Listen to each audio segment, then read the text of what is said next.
7 and 11. I'd like to also move 10, but we have a comment card. We'll ask Mr. McQuiston to make his comments, and then we could go back to the consent calendar. So if we can move 7 and 11. And So moved. to the public, 7 is dealing with the city attorney's liability account, and 11 is addressing the tobacco enforcement program. So we move those two items. Mr. McQuiston, if you can come up on item 10 and make your comments, and then we'll address item 10.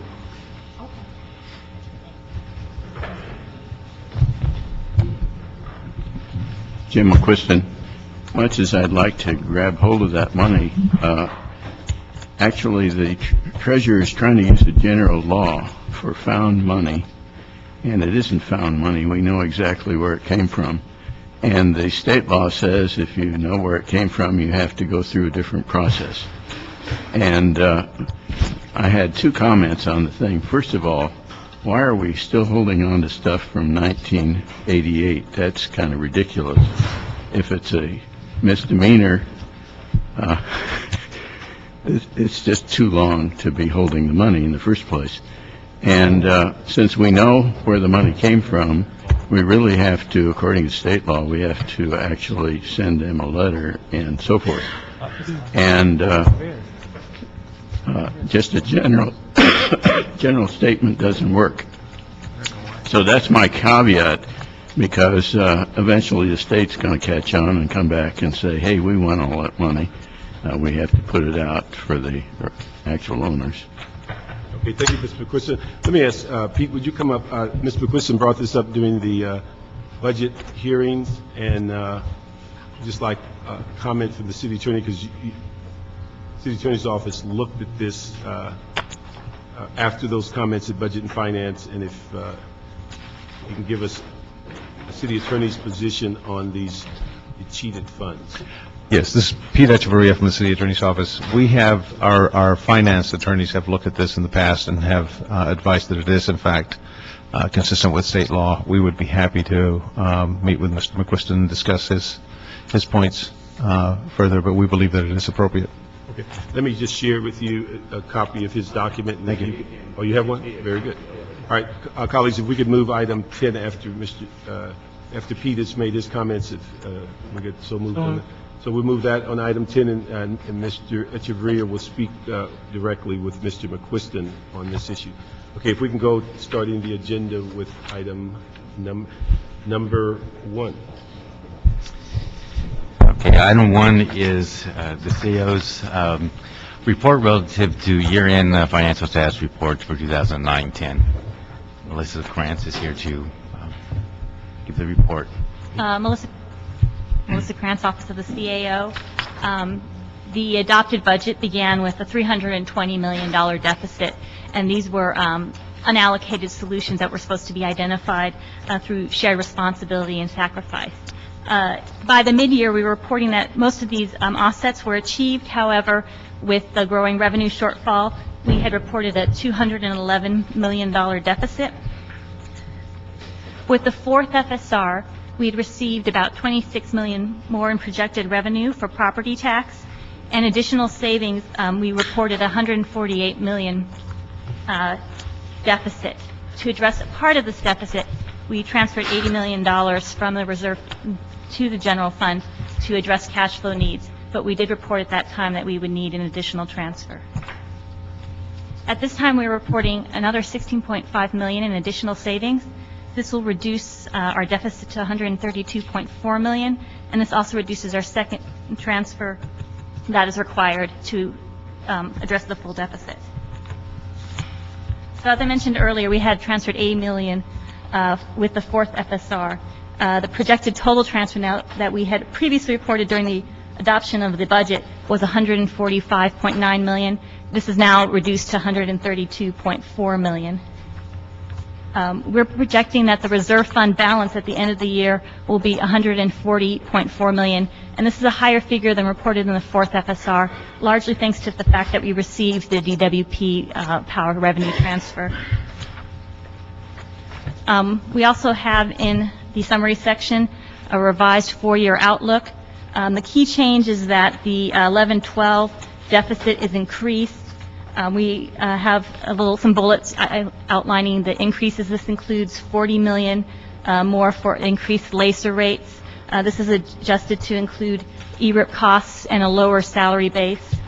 We have a decrease in the deficit, which is thanks to an increase in projected revenue.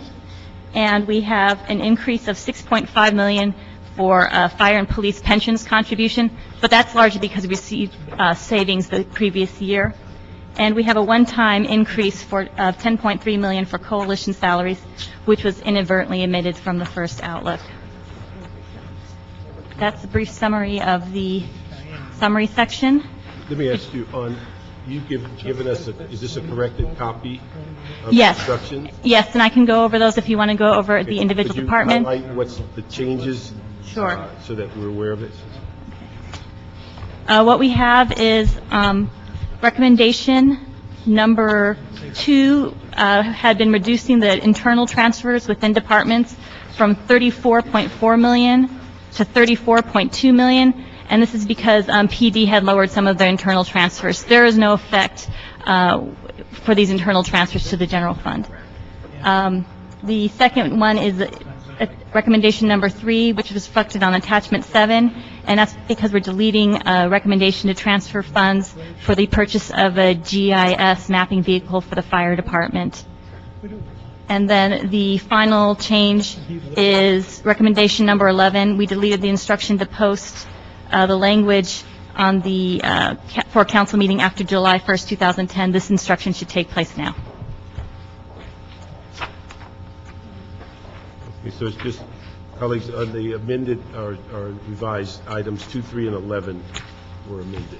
Yes. Now, you've given us an overview that would take us from, in the report, if we followed your report, to the recommendations, or would it take us to the point where we're talking about individual departments? Okay, I'm sorry, could you clarify, did you want to start with the discussion section on page 13, or did you want to go through the individual? That's what I'm saying. From your overview, what Okay. did you cover up to page 13? I did, yes. Okay. Well, let me scratch that. I did skip over our issues of concern that we had mentioned earlier. There's a brief update on that. That is page 4.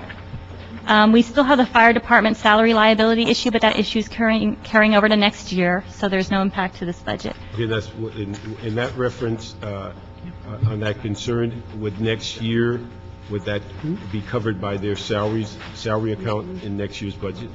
I don't believe we have anything set aside for that. No, unfortunately, these would be an additional burden for next year, and funds have not been set aside next year to deal with these liability. So we do or we don't have? We do not. We do not. So we'll have to deal with that through the fiscal year? That is correct. Okay. Now, on a previous issue that dealt with a lawsuit that dealt with salary issues, didn't we basically add that to their liability within their budget to absorb? In previous circumstances or settlements, there have been funds either added to their budget or they were asked to identify savings to cover those. And the fire department is absorbing for this year $1.3 million in liability costs for salary. So the issue for next year would be what, the litigation account would be the initial source? It would be basically, for all of these cases, it has to do with the issue of back pay, and that would be the portion that the department would be concerned about absorbing those costs. But this would be addressed, what, in FSR 1 next? FSR 1 or when the actual settlements or litigation is completed. With the solid waste fee lifeline program, we had been projecting a deficit about $6.7 million. Based on invoicing from the Bureau of Sanitation, there's a smaller deficit of $3.1 million, so we will have a recommendation in the report to transfer funds from the UB to cover that deficit. And we reported this previously, it's just a lower deficit. Let me ask you, there were several actions by the council on the lifeline. Do you have an understanding of what the final decision, I know we capped it, There is a cap in place, is my understanding, but all this stuff is for next fiscal year, so this is addressing the deficit for this fiscal year. But I mean, but going forward, we capped it at the 0809 level. My understanding of the recommendation, it was capped until they could absorb the cost, so there's two reductions that are to take place. In the To make subsidy. sure that we understand what the cap is, and then there was a agreement or It motion. there were changes that were implemented on a go-forward basis. The amount was not changed for next year. So and thus, with the cap and the lowering of the subsidy, then they should basically be within budget. Okay. And the lowering Or of the 10, subsidy 11. was what, 30% or something? Yes. 35, Neil Guglielmo, Bureau of Sanitation. Yes, the subsidy is going, we're going to start paying 35%. We've been working with the Office of Finance and Department of Water and Power, and those adjustments in our billing system should be completed just after the beginning of the fiscal year. So we're looking at probably August 1st, and the notification's been drafted. We're working with the Attorney's Office on the draft ordinance changes to implement this. And then, of course, the second step would be the July 1st of 2011, and we go up to 70% at that point in time. Okay, so the issue is that we go over it again now, the first year we go to 35%. 35%. As a correct. subsidy. Yes. No, 35% is how much they'll be paying. Pardon? 35% is what the ratepayers will be paying Paying. at that point in time. And so 65% is continuing as a subsidy. Okay. 35% they will pay. That will be effective August 1st of 2010. And then July 1st of 2011, they'll be paying 70% of the charge with a 30% subsidy, Okay, so which is we fairly reversed it. consistent. Okay, but then what we capped was the 0809 overall figure. Correct. Was it like 16? $16.7 million? Yes. So as these things transition, you will basically have to get below that cap before we add anyone. That's exactly it. And I think the council also instructed us to work with finance and do the biannual eligibility verification for the participants, and we're working very aggressively on that as well. That's a question. So what account is paying for this year's deficit? I'm sorry, sir? What account is paying for this year's deficit? It will be the UV UP. Reserve for Economic Uncertainty, so we had transferred surpluses out of other departments to set aside to address the deficits for other departments and funds. Got it. And so as next year starts, it starts fully funded with a cap, and we know how many people will participate, et cetera. Currently, there are approximately 58,000 participants in the program. Thank you. Any other issues on concerns? We still have a liability claims issue, but we have a job issuance, and we believe that'll be completed by June, so that will be addressing previous reserve fund loans and then any outstanding claims. The Department of Water and Power issue, Are we assured that the jobs would be here before June 30th? that was my last assurance was yes. What were you saying about DWP? We had previously reported that was an issue, but now we're reporting that we expect to receive the transfer in June. Okay, let me ask you this. We've all felt the extortion, the gun to the head and all that insanity, and now we're getting it. But I had read somewhere that their reserve is, how much altogether do they still have sitting there? No, I don't have the figures, but I do believe the Controller's Office. 700 million, right? Isn't that what I heard? And how do we determine, is it based on the percentage, is 6-8%? I mean, how do we get the 73 plus the other and end up with the 2 something? I mean, I believe the recommendations come from the DWP board and how much they will transfer to us. Anybody have a better answer than that, or more clarity about that? How they get, first of all, we're all still angry over that scurrilous behavior that caused our ratings and all that and turmoil in the city. But more importantly, how do we get more of that money sitting in a reserve? And what is the percent? Is it based on 6-8%? What do we? Right now, it's how do we? worded, Matthias Farfan for the CAO, it's worded as 8% of net operating, budget, so net operating income. So it's 8%, but it's all in determining what that net operating income amount is. Yeah. Well, who came up with the 8% historically? Well, that's just city council sets the policy. When? A long time ago? No, actually in last year's, but it used to be 7, and then it was up to 8%. And we have the ability, if we wanted to say 9 or 10 or something like that, in our own mind, we have that ability? Yes, Based on their balance sheet and all this other kind of stuff. yes, it would all depend on how it impacts their operations, but it is a policy decision. Oh, no, I understand we have the Yeah. policy. What I'd like is Buechner to report back to us on that whole process himself and explain it all and how it works and where we need to go and how he determines what is what and something else like that, okay? Let's get a nice report from him. Okay, thank you. Thanks. That's essentially it. There is a reference to the state budget update, but most of that impact is to county programs. Can you explain to me a little bit on the Bureau of Street Services reductions? And it gets kind of confusing with aero money. We put aside all this aero money for street surfacing, and now we're cutting back. Was that partially due to the fact that the Bureau of Engineering can't get these projects completed in a timely way? Let me refer to that section. A lot of the reductions, though, if they're special funded, if they're not going to spend that money, we reduce that appropriation Right. just for accounting procedures. Yeah. Is that the case? That I know Mr. Hernandez and Mr. Parks have been working on this issue of the aero money, and it's mentioned here. Is that the reason for this downward calculation in the amount of street miles going to get done? Let me see here. I have to refer to my write-up here. It might be good to have the department.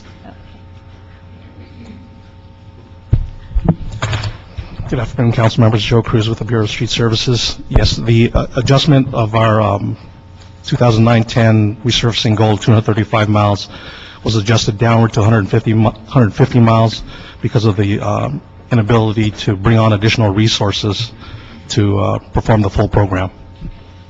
So for a change, we actually had money for more street work, and we're not going to get it done for a change. It's always been the other way around. You guys are... That is true. I think it...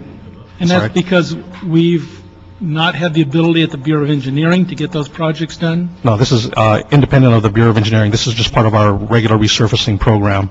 There are a few streets where we ask for the Bureau of Engineering to provide us with technical drawings, but for the most part, these are programs or streets that we can perform without the Bureau of Engineering's assistance. So the reason we're not getting them done is because of loss of personnel due to freezes, ERIP, things like that, or what? Yes, exactly.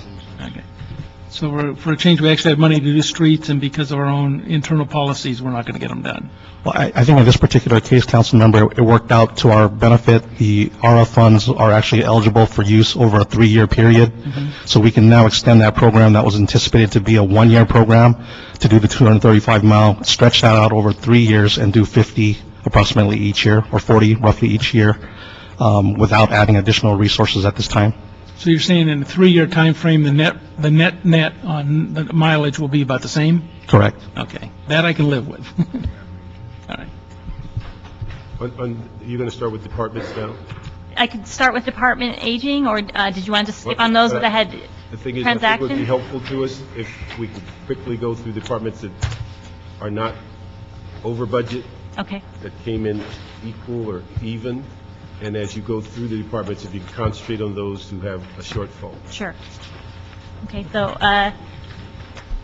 Aging has 674, oh, I'm sorry, yes, we're beginning on page 13, that's section 1, and the status of department budget.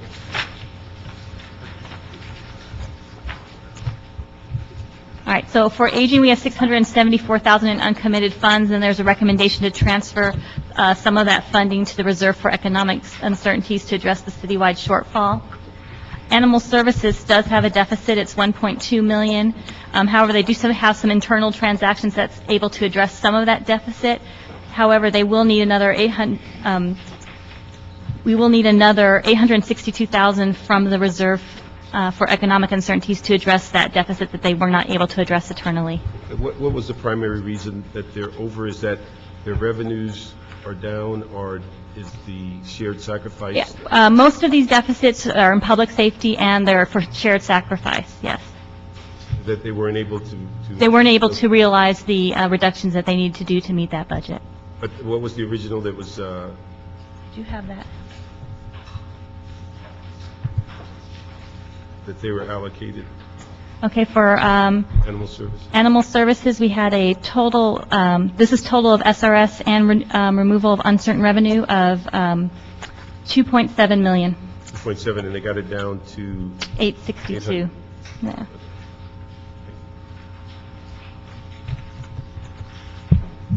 Okay. The next department is Building and Safety.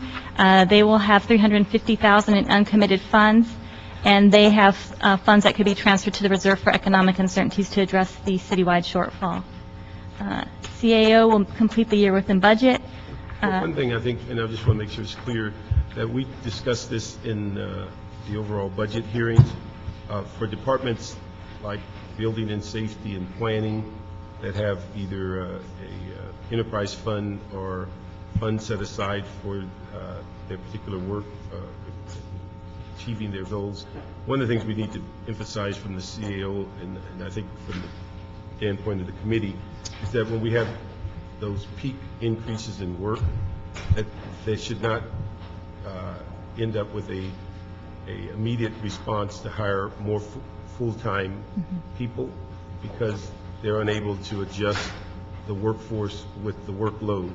And so we need to encourage them to look at issues such as the 90-day contracts and the as-needed and the hiring hall to address peak periods, as opposed to just hiring full-time personnel. And so some way that we can put that in one of our instructions, that on those kinds of issues, that should be a discussion, and then any selection should be coming through managed hiring. But we need to give them the direction that they should not hire vacant positions for full-time work if the work is seasonal or it peaks.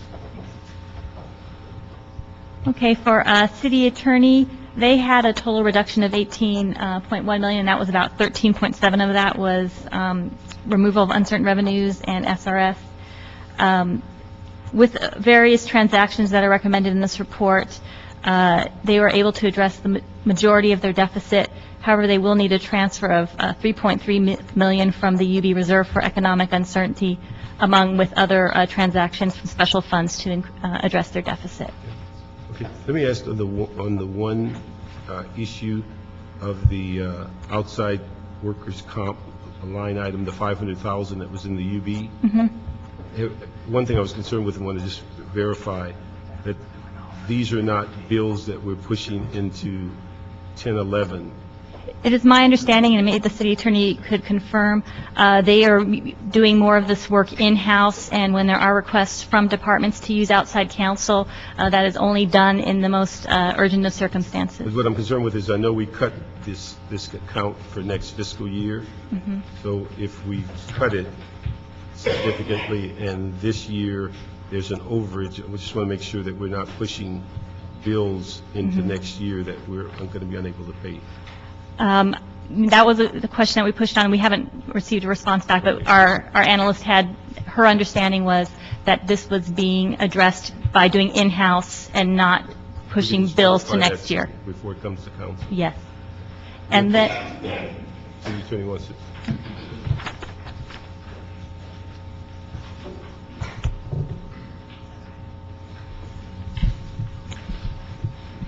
Mr. Chairman, the item on the outside counsel workers' comp, Your name for the record. I'm sorry, Pete Echeverria from the City Attorney's Office, thank you.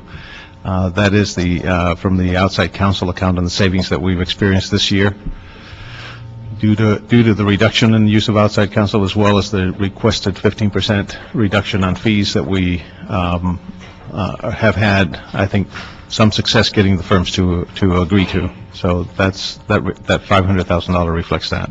Okay, I just want to make sure that we're not pushing bills into an account next year that we've already reduced. Right. Right. Mr. Chair, William Carter for the City Attorney's Office. When we took office in July of 2009, we specifically advised our outside counsel section that we would hold $500,000 and not spend it at all. So we put a bright line on that and said we're going to hold that as a surplus, and we hit that target. With respect to any other comments, I would add that we did file this afternoon with the clerk two-page letter, basically a 1.5-page letter with an attachment setting forth some of our comments and proposed revisions with respect to the FSR.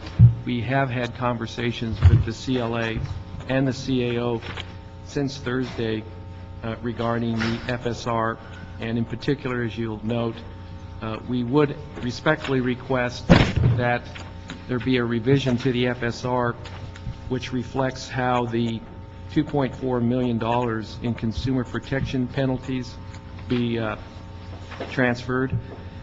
We believe the language currently used in the FSR is not legally or factually accurate. We have proposed some language. That language is consistent with the language used by the council on July 7th of 2009 to transfer similar monies, meaning from our Consumer Protection Trust Fund directly to the city attorney's salaries general account. That would be the factually accurate, because those funds were used, that $2.4 million was used for salaries for attorneys, not for litigation expenses. Okay, so you're asking that it be specifically directed in your budget to be spent as the legislation? Correct, as the state statute requires. Okay. And of course, then the transfer, the 3.3 or so transfer from the UB would be reduced by that corresponding amount. But let me ask you this. If you are asking us to do that, is your assumption that the funds that are already in your budget that funds these resources are not consistent with the legislation? I think we have to, the way they're worded in the FSR is not accurate or consistent with the legislation. Okay. Yes. Or if we make that change and move that money into your account and then roll out an equal amount out of the budget, it amounts to the same thing. But if you have more comfort to follow the legislation, that it be put in so that you can specifically relate to those mandates, we can do that. But it should be aware that it then correspondingly will cause us to roll out a like amount of money out of the general fund. Yes, and that's the suggestion, that by making the 2.4 transfer directly to the salaries general account, you would reduce the 3.3 appropriation out of the UB by 2.4 million as well. Well, not necessarily, because you're creating a whole one way or the other. So if we put the money in specifically to follow the legislation and we roll the money out of the general fund, you'll end up still with a 3-point-something million dollar shortfall. It's just a matter of bookkeeping as to how you account for it. If I may, one of the things as well. Yes, we still get to the 3.3, you're right. Yeah, we'd have to use the reserve fund. We'd have to use the reserve fund to fill the 3-point-something million dollar hole. For litigation expenses, not for salaries. Well, okay. But I think one thing to clarify, and certainly looking at the legislation, at the code, the report talks about litigation expenses. It needs to be clarified. It is for eligible salaries for staffing related to consumer protection. So, I mean, it's one thing that we do need to get clarified. One of the things in discussions, we need to have a consistent approach as we go forward, and that's one of the things. And our concern is that we be able to show clearly that the money that was received for a statutory purpose is in fact being used for that statutory purpose. That's all. We're on the course for next year. We've already put in $10 million budget that the funds will be used for. Basically as a reimbursement. Yes. The budget recognizes $1 million for that purpose. There's nothing inconsistent with what we're proposing now and that recognition. Okay, if that makes you feel better, we will put the funds in the sense of the 2.4 into your budget, and you can spend it as dictated by the legislation, but then we direct the CAO to roll out of a like amount of money of the general fund so that we would show that the deficit is the same. From the UB, Yes. I think so. And then litigation, fill your UB allocation of 3-point-something million for the shortfall. Okay? I think we're saying the same thing. Yes. I hope so. I'll work out with the CAO. Okay? All right, so we'll do that. If you feel more comfortable with that wording, we'll do that. But again, the ultimate goal or the ultimate bottom line is identical, but we'll rearrange it so that there's a comfort level. Well, I think, if I may, Mr. Chairman, the concern we have is that this is a fund that is viewed by district attorneys, city attorneys, and the attorney general, and we want to make sure that we're entirely accurate so that if at some point we're audited, we can track the expenses, which we have internally. And if it says litigation expenses, we can't track it. If that makes you more comfortable, we'll change that and direct the CAO to also change the bottom line. So if we can rearrange the wording on that, and so that they could follow the legislation to the letter. Well, we will change attachment 10 to reflect the adjustments. I would argue that legislation is actually fairly broad. It just is enforcement of consumer protection law. But certainly on the go forward, we needed to have one consistent approach. And then because I think our proposed methodology, while we'll change it for this year on a go forward basis, that would be appropriate as long as we have eligible expenditures and costs that we can document. Certainly, it should be viewed on a reimbursement basis, and we think it's appropriate. But the issue is that because of the strenuous budget times we have, we're into comfort today. And so we're going to assist them. And so the issue is that for this budget, we can certainly make that language change. But for next year, it's already stated as a reimbursement, and that will be the consistent way in which we deal with it in the future. As long as it's factually accurate. And Yes. we've advised CAO how to make it factually accurate. So we're in the facts, too. Thank you. Very much. We ignore them all the time. Okay, next item. Okay, if we're on city clerk, also on page 15, it's projected the department will have $854,000 in uncommitted funds, so we have a recommendation to transfer funds to the UB Reserve for Economic Uncertainties. For CDD, the department will complete the year within budgets. They do have some recommendations to adjust funding according to how the money will be spent. On CDD, I didn't quite understand the last couple of sentences. clerk, aren't we? No, the CDD. CDD on page 16. Let's do clerk. Oh, okay, clerk, Okay, you yeah. want to Finish with it. Okay. You had a question on clerk? Yeah, and when it talked about reduced work schedule, and also talked about employee furloughs as part of the savings, what kind of an employee furlough program has the city clerk been doing? Well, I mean, they have the furloughs that are part of the coalition agreement, which is the reduced work week, and then EAA, which is they have to have 26 days. And then $29,000 is projected from office administrative account, Yes. so that will give us $711,000. What it gives us is it gives us 864. There's about 711,000 of that amount that will not be available for transfer to the UB Reserve for Economic Uncertainties because a lot of that money's already been earmarked as part of the next year's budget. And was the final cost for that special election $775,000? How much did it cost to do CD2's election? $1.2 million. $1.2 million. You had allocated more, and so there was some money left? Correct. Great, thank you. And we've covered the technical change of the bid money. I'm sorry. We've covered the $700,000 for the bid money, the technical Yes. change in the budget. Yes. All right, so that's what the seven. Yeah. Okay, we can go on to CDD. Could you explain the last paragraph, last sentence of paragraph, The transfer 600,000 or? where it's down, I didn't quite understand where the total estimated related cost in the, Oh, I'm sorry. So you're talking about just the first paragraph? Yes. Okay. So they expect to get 11 million this year. They've transferred 7 million, and they expect to and they expect to transfer the remaining 5 million by the end of the year. If that's not worded clearly, I'm sorry. okay, when you say they're transferring it, What it is it's reimbursement based, so the money transferring comes. it to the general It fund. transfers to the general and fund, this that's would be their correct. overhead costs. It's a related cost, yes. Related costs, okay, that's, Okay. all right. So they will have the full amount? All Yes. right, very good. Thank you.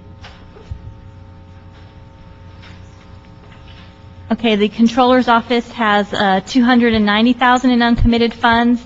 There is a reappropriation request expected, so we're recommending transferring about 26,000 to the UB Reserve for Economic Uncertainties. Convention Center, they had reported that their revenue projections were down. There is a slight increase, but they still won't meet their revenue projections, but they are reducing their costs to stay within their revenue. And so they have a internal transfer. Just a question on that. Anecdotally, I heard, and I don't know, that's why I'm asking it. that there were some conventions, or are some being planned that are very important, but we don't have the resources to go forward with? Is there any truth to that? Well, we do have a recommendation here right now to transfer money for those conventions. I had not heard of anything that they didn't have resources for. So you're feeling, is there anybody from the convention center who can just give me some comfort? And remember, it was anecdotal, I don't know, but a person came up to me over the weekend and mentioned that. Hi, I'm sorry, I'm not from the convention center. I'm CAO, Diana Mangiolo. But they've been relying more on their as-needed resources because they haven't been able to fill all of their regular positions as they would like. But they've been able to manage with the but resources it's not they have. impacting their ability to bring these conventions in and service them? No matter what the story is, they're moving forward? They are moving forward and they are servicing the conventions. And they're expecting for their convention bookings to increase next year as well, and that's also mainly due to the economy. Okay, thank you. Okay, so for council, we have a couple recommendations regarding prior year encumbrances to reappropriate, and then we have a request to transfer $1 million from the salaries general to the salaries as needed account. Cultural Affairs will complete the year within budget. They do need some internal transfers to address their deficits internally, but they don't need additional money. Disability will have $102,000 in uncommitted funds by the year end, of which we recommend transferring $77,000 to the Reserve for Economic Uncertainty. El Pueblo, they will have some uncommitted funds by the year end, but we recommend leaving those that funding within their account, and they have paid off their prior reserve fund loan. For emergency management, they project to have $101,000 in uncommitted funds, and there is a transfer to the Reserve for Economic Uncertainty, and there's also some funding from LA County, as well as some other transfers. For Employee Relations Board, it is projected the department will complete the year within budget, and we have a transfer from the Contractual Services account to the Reserve for Economic Uncertainties. For Environmental Affairs, they have $305,000 in uncommitted funds projected. About $79,000 of this is for the general fund, however, and any uncommitted special funds may be reprogrammed.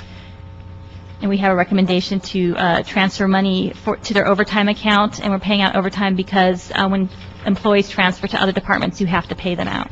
Let me just add, we may have asked for this in the 10-11 budget, but if we can use the FSR as a vehicle to keep us updated on the transition of this movement of personnel.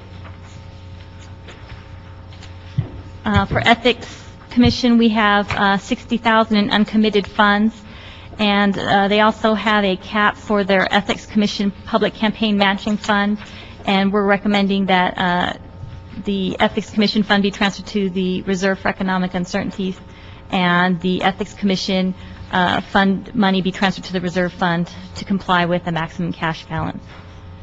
For Finance, they will have $321,000 in uncommitted funds in various expense and salary accounts by the year end. We do have a transfer to the Reserve for Economic Uncertainties and then some internal transfers. Fire, they've addressed their SRS deficit, and they're going to complete the year with $793 in uncommitted general fund money, and that will be transferred to the Reserve for Economic Uncertainty, and they also have some internal transfers to address their deficit. And we'll address, like you said, the lawsuit later on in the fiscal year. The other issue is their revenue. Other than the industrial fee, all their other fees are in place? There is a pending report on the film spot check fee. Yeah. Or do you want to come up? Yeah. But that's going to take some more study. The industrial, is that the one that we've been waiting for? That's the one you've been waiting for. That's correct. I'm Georgia Matera, Fire Administrator.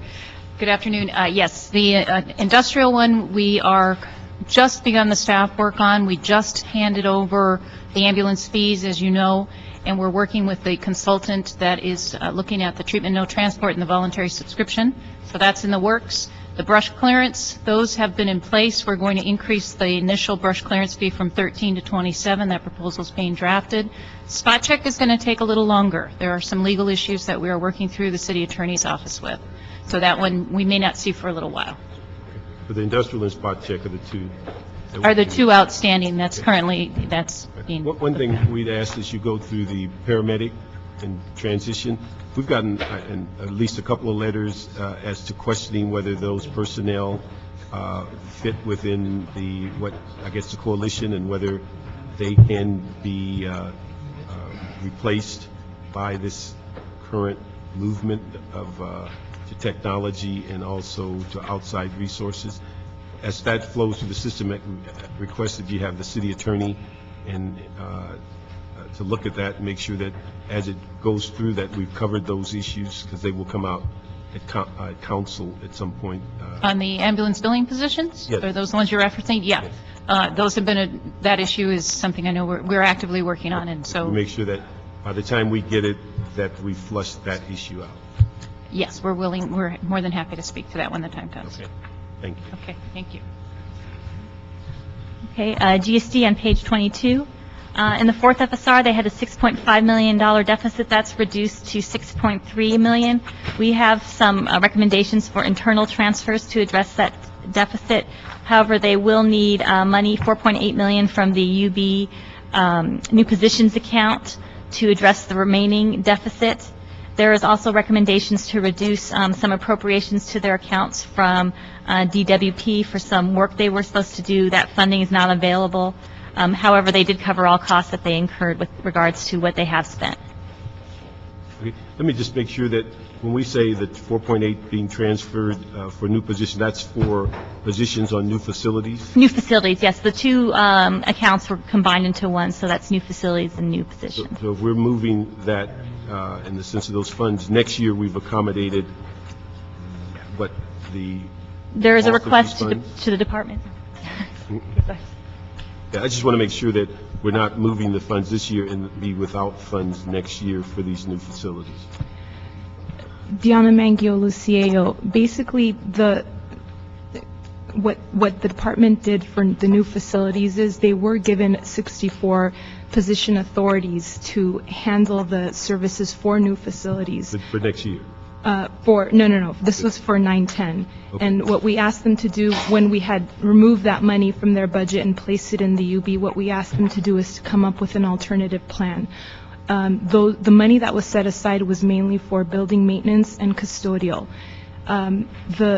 When we transferred half of the $10 million during the mid-year, half of the so we transferred about $5 million, half of that was used for salaries. However, it was mainly used for hiring hall, and building maintenance relied heavily on hiring hall forces to basically provide those services. What they also did was they significantly cut back in other areas that they were servicing so that they could balance everything. They did get a portion of the money transferred to their 1010 account during the mid-year. That was about $400,000, and that was mainly to take care of the custodial services work. However, they did not receive the unfreeze authorities to fill those positions because there still existed a remaining shortfall in their 1010, which we were uncertain about how we were going to handle. So basically, the way the department's been managing is they've been reducing services significantly everywhere, trying to redeploy their personnel and at the same time rely on hiring hall. There will be no additional positions added for new facilities for 1011. They're basically going to be working with existing resources, and they may, in fact, scale back a bit to manage. Okay. Do we know the number or what new facilities might be coming online in 1011? I don't want to guess. We'll be right there. Can we report back on that? Pardon? Can we report back on that? Okay. Okay.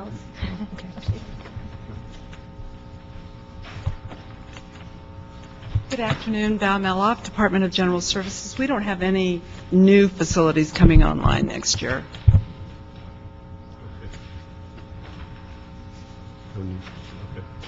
Very good. And when let me just ask that, on the jail, is that considered a new operation? We would consider that a new operation. Well, or you could consider... Or just transferring people?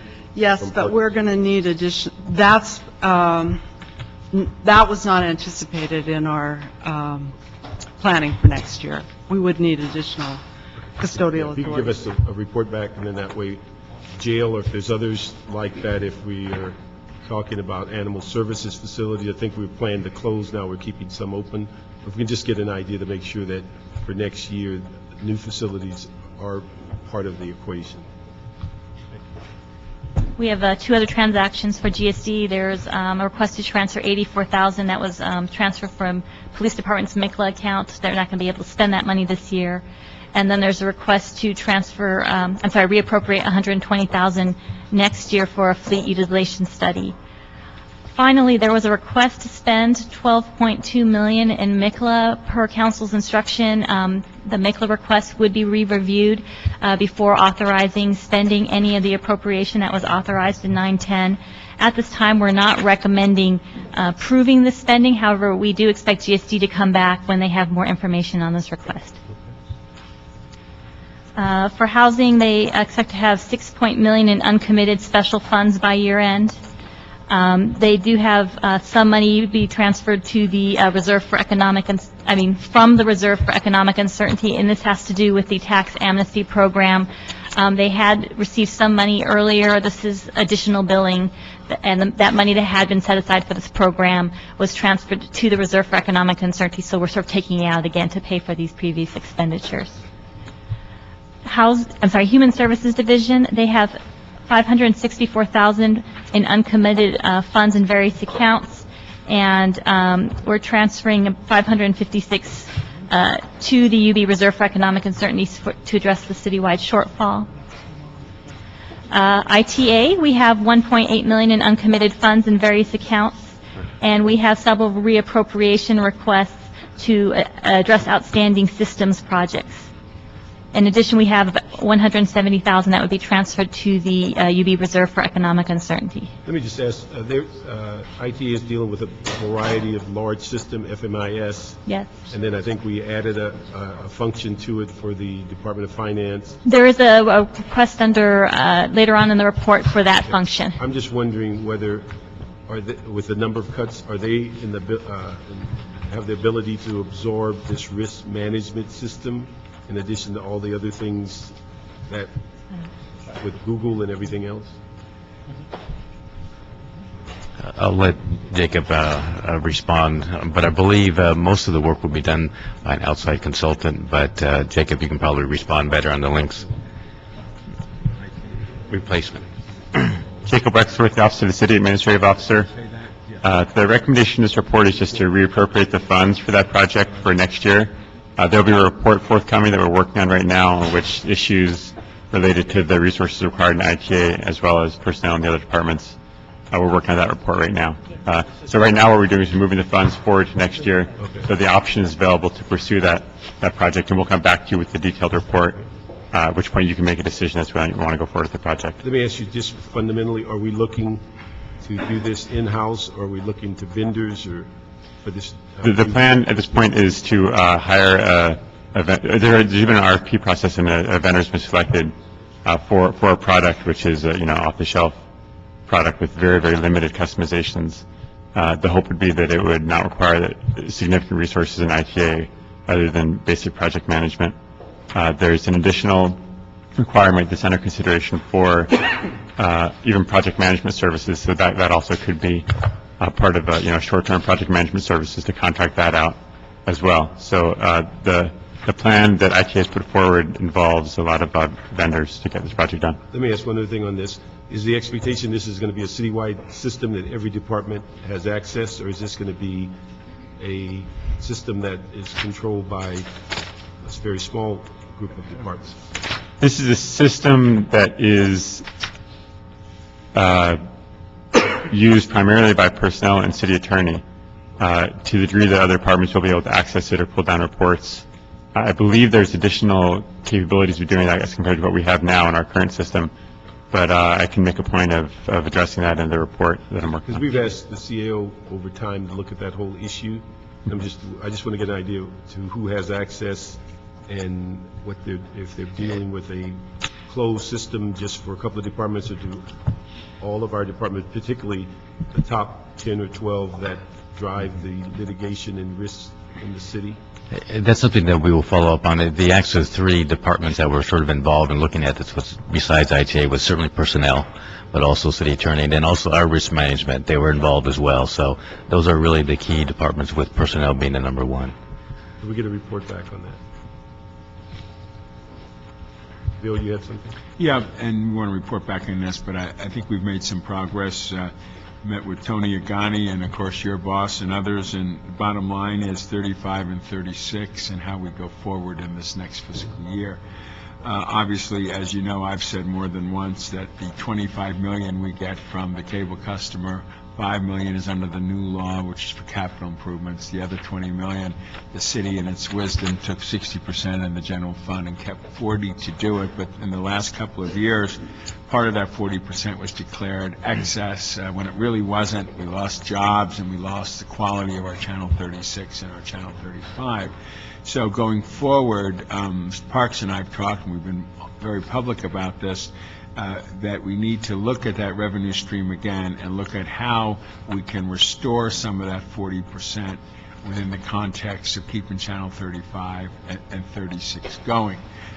If we need to have a report back or discussion, we'll have it, but pretty much in agreement that of that 40%, which is $8 million, if my math's right, that instead of calling surplus when we need to fill our responsibility for 35 and 36, that through that process, we're able to either bring back in consultant roles or contractor roles some of those folks that are keeping Channel 36 lit and 35 and doing field shoots and other stuff. So we look forward to a report back with Tony Agani's leadership, too, from that department.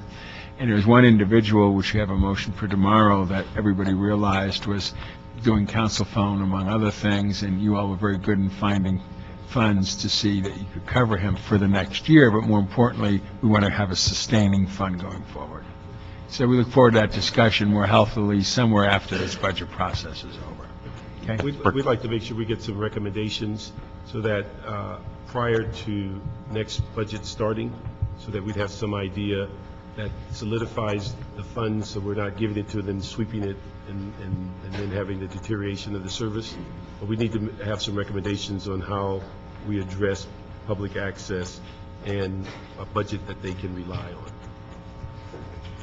Thank you. Look forward to that maybe in a few months. I absolutely think that's realistic in a few months to have that report back. Sure. Great. Thank you. All right, library on page 25, they're expected to have $2.8 million in uncommitted funds. We're recommending that the funding, of course, stay within their fund to address $2.1 million in projected ERIP costs for next year and their operating costs. The mayor's office, there were two recommendations. The first one is for $62,000 for their grid program. There is an update on the grid program provided in this report provided by the mayor's office. At this time, we're recommending the deletion of the $363,000 transfer to the fire department for the purchase of the GIS mapping vehicle. So that's been scratched off the attachment 7, I believe. For neighborhood empowerment, we have $344,000 in uncommitted funds, and we're going to transfer that money to the UB Reserve for Economic Uncertainty to address the citywide deficit. For personnel, we have $1.9 million in uncommitted funds, of which I will transfer $1.3 million to the UB Reserve for Economic Uncertainties, and then there are some reappropriation. There is a reappropriation request for the Alternative Dispute Resolution Program. Let me ask, on the transit funds, does that roll over? You know what, that I don't know. Transit subsidy? I do know it's for that sole use, though. But. Okay. Yeah, those amounts stay in the fund. Pardon? In the citywide rideshare trust fund, those amounts stay within the fund. They can only be used for administering the city's rideshare program. Okay, for the planning department, they have $2.3 million in uncommitted funds, of which $1.1 million will transfer to the UB Reserve for Economic Uncertainties. There are some other transfers recommended for their various projects. Okay, police department is one of our public safety departments that have a deficit. In the fourth FSR, they had a $69.1 million deficit, which was largely attributed to their sworn salary account. In the fourth FSR, we transferred $22 million from the Reserve for Economic Uncertainties to address a portion of this deficit. At this time, we're requesting an additional transfer of $53.3 million, and that's to cover their sworn deficit.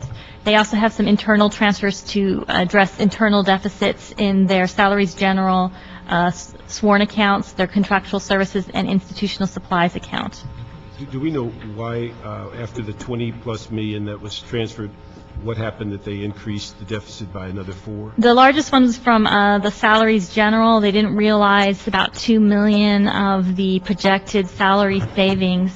There is some additional padding in here for potential Laker parades, so we're transferring a little bit more than the projected deficit. And the bulk of this deficit in their budget came about from the shared sacrifice? Yes. With the sworn, they just weren't able to achieve their figures, so. And so this year's budget, we have avoided that, so we should we should stay in budget for this fiscal year. Well, I don't want to speak to that. That'd be the police department. I said should. Right. Yeah. No guts, no glory. All right, so the issue in fact, it's kind of interesting that the transfer we're making for this report is almost identical to the amount of the shortfall in their salary account. You mean for it's to their sworn salary account, yes. It's 53 million, and that's what we're transferring. Yes. Just purely coincidence. By coincidence. Yes. Yeah. But without it, we'd have $53 million. Right. The number keeps popping up. Yeah. Okay. Okay, for the Public Works Board, it's projected they'll have $809,000 in uncommitted funds, of which only $175 is general fund. We have transfers to the UB Reserve for Economic Uncertainty to address the shortfall.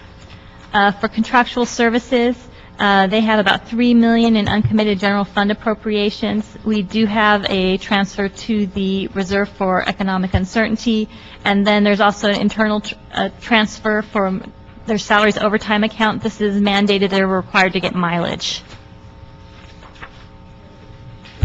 For Bureau of Engineering, we have $9.3 million in uncommitted funds, but that's primarily special funds.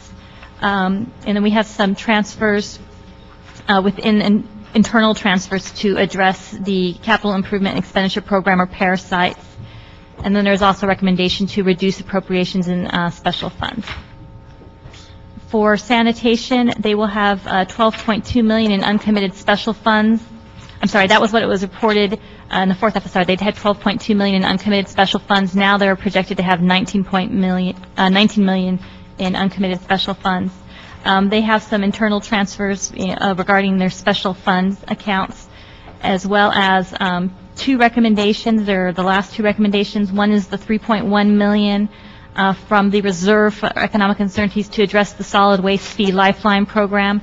And then there's a second transfer of $577,000 also from the Reserve for Economic Uncertainties to pay for the general funded city fees.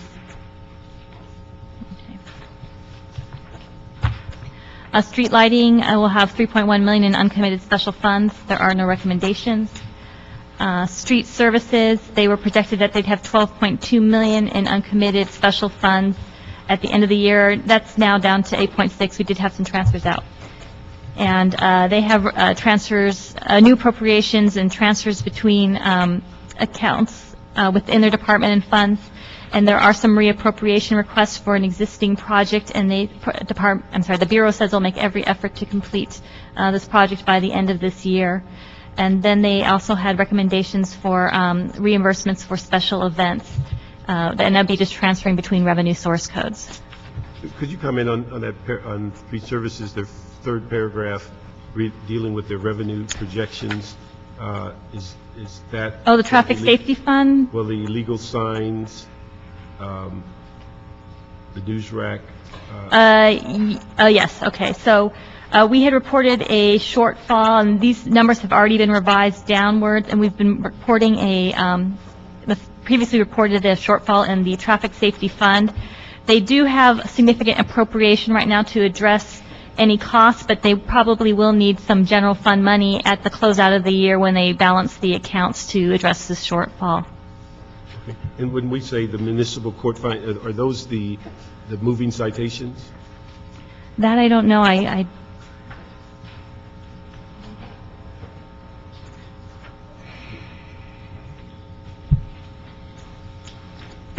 Joe Cruz with Bureau of Street Services. Yes, that funding is the money that comes from citations. Now, do we have any sense that these decrease in revenues are going to continue? Because I thought we put some people over in illegal signs and a while back to bring those revenues up. The revenues have declined over the last 2 years. In fiscal year 09, or I'm sorry, let me back that up 1 year. In 08-09, it was both the Department of Transportation as well as the Bureau of Street Services receiving funds from the Traffic Safety Fund. However, in 09-10, that was changed, and I believe the funding for transportation was shifted to general fund or some other funding source. At the present time, it's just street services receiving funding from that particular fund.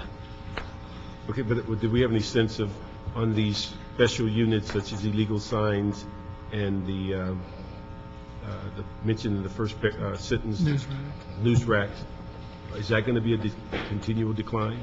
Yes, it is actually, Councilmember.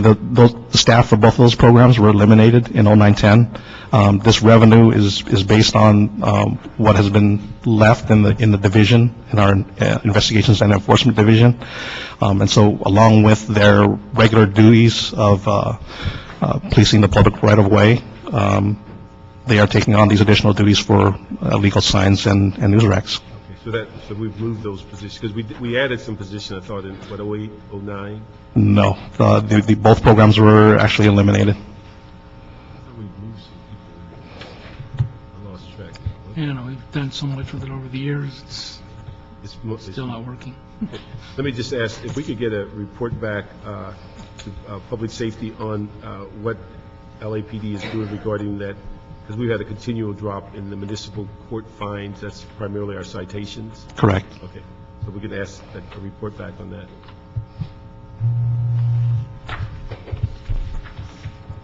Okay, for recreation and parks, they predict that they'll complete the year within budget. They do have $1.2 million in uncommitted funds in their general salaries account from ERIP retirements.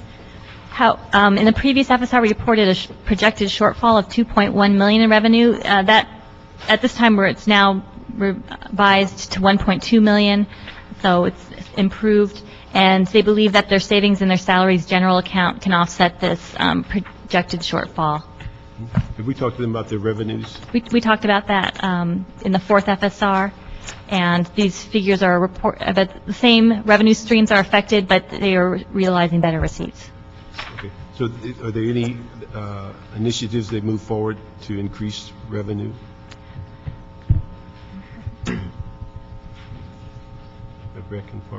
Can we report back on that? Yeah, report back and just give us an idea of if there's something in the mix that with the concessions or whatever they're addressing, whether there's expectation of additional revenue.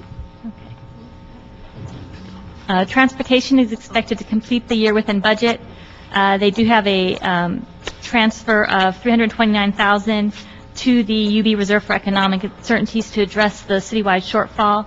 There's also $200,000, and this is a correction. In the mid-year, there were two separate recommendations. One is part of the 3-year plan, and the other is part of the mid-year to fund a study, and we only need one of those, so this is correcting that. For the treasurers, there are no year-end deficits. One thing, and Pete's working on this, but the ordinance on SPRF for 1011. So that should be something that's forthcoming.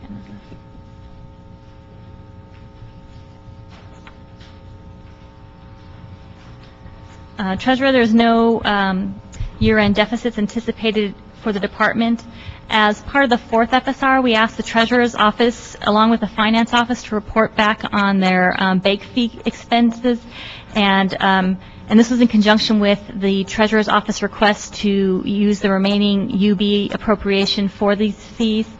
And we have received reports from both the finance and treasurer that supports that we do need the full $7 million that was set aside in the UB for bank fees. In addition, we need another $451,000 from the reserve from economic uncertainties to address the remaining shortfall for treasurer bank fees.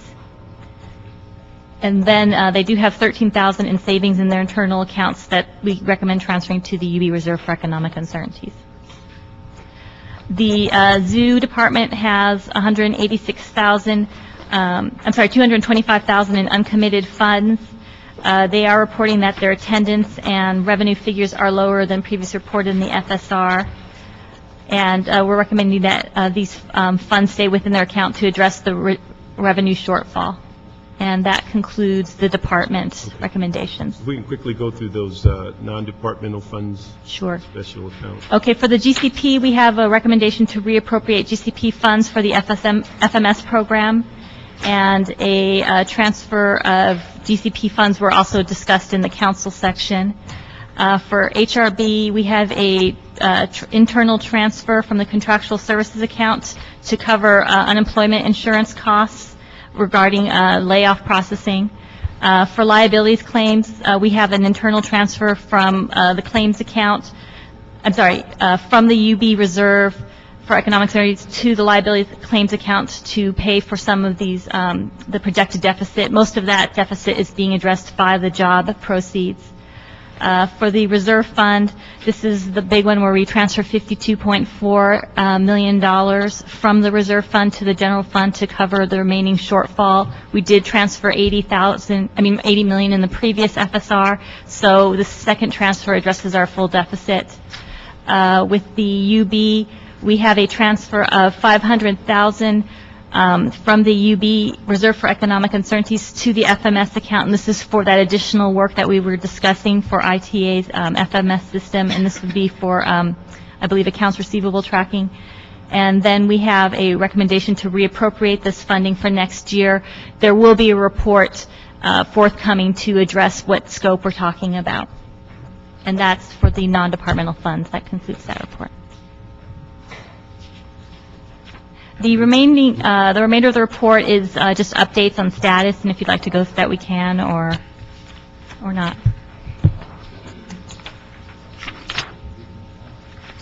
There was one question I had. On page 41, under status of MICLA, do we have any idea when we're going to get the MICLA report? I believe you had mentioned that there was a threshold that when we exceed that issuance, that's when that report would become due, and right now we're within that figure. Or are we referring to a different MICLA report? No, we asked that before you go above the current threshold. Right.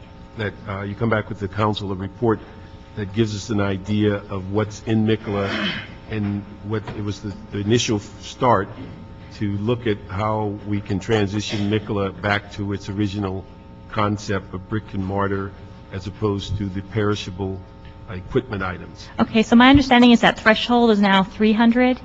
Well, we can go to 300, but the thing is we've not given the authority. We have 300. So as long as we're under 200, I think we're still within the previous. We are, but the thing is we said we needed a report that tells us where are we with MICLA in the sense of what's in MICLA, what have we purchased, how do we transition away from the perishable equipment items, but we needed an overall report of MICLA before we add anything else, and that was one of the reasons for the freeze on MICLA. Yes, so there's two things. One, we need to come back when we exceed the 200 million threshold before that. The second piece is sort of revising the current policy on what we spend money on, as such, like you mentioned, vehicles and so forth versus bricks and mortar. Certainly, as you have probably read in the report, the DSD request about vehicles. Now, certainly this is applying that new policy, after something has already been approved, but certainly we're trying to look at those expenditures and pare down where we can, and certainly we will be coming forward with the revised policy on a go-forward basis. Okay. Now, on that same number 8, on MICLA, the last paragraph, it talks about we purchase capital equipment and replacement. Has that occurred already? Yes, I mean, there is authority, previous authority from previous fiscal years that allows the departments to purchase. Okay, So the recommendation to report back was just for the 9-10 fiscal year appropriation. Okay, so these have been purchased already with Mikla? Yes. Yes. Okay, and when was the authority? You know, I don't know what fiscal years, but usually you have a 3-year window on the MICLA appropriations. Yep. So what you see here is actually, like Melissa said, you basically departments have 3 years in which to expend the funds. What you'll see is a mix between, well, there could be vehicles from 3 years ago, but also paying bills on various construction projects, things like that. Report back on that, because I just want to make sure that since we put the freeze, and if this is 07, 08, 08, or 9, then it's already in Some the detail? mix. Yeah, so that we Okay. know exactly.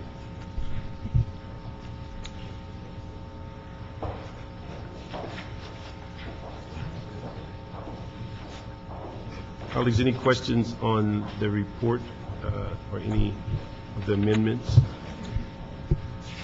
Yeah. One question.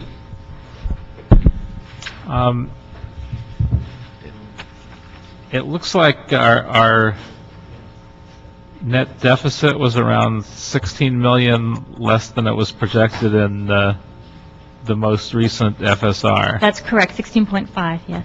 So the question is, what was our budget target for next year based on? Was it based on the most current number, or was it based on $16 million less of a deficit? Those figures were revised since the fourth FSR, but then they've also been revised subsequently.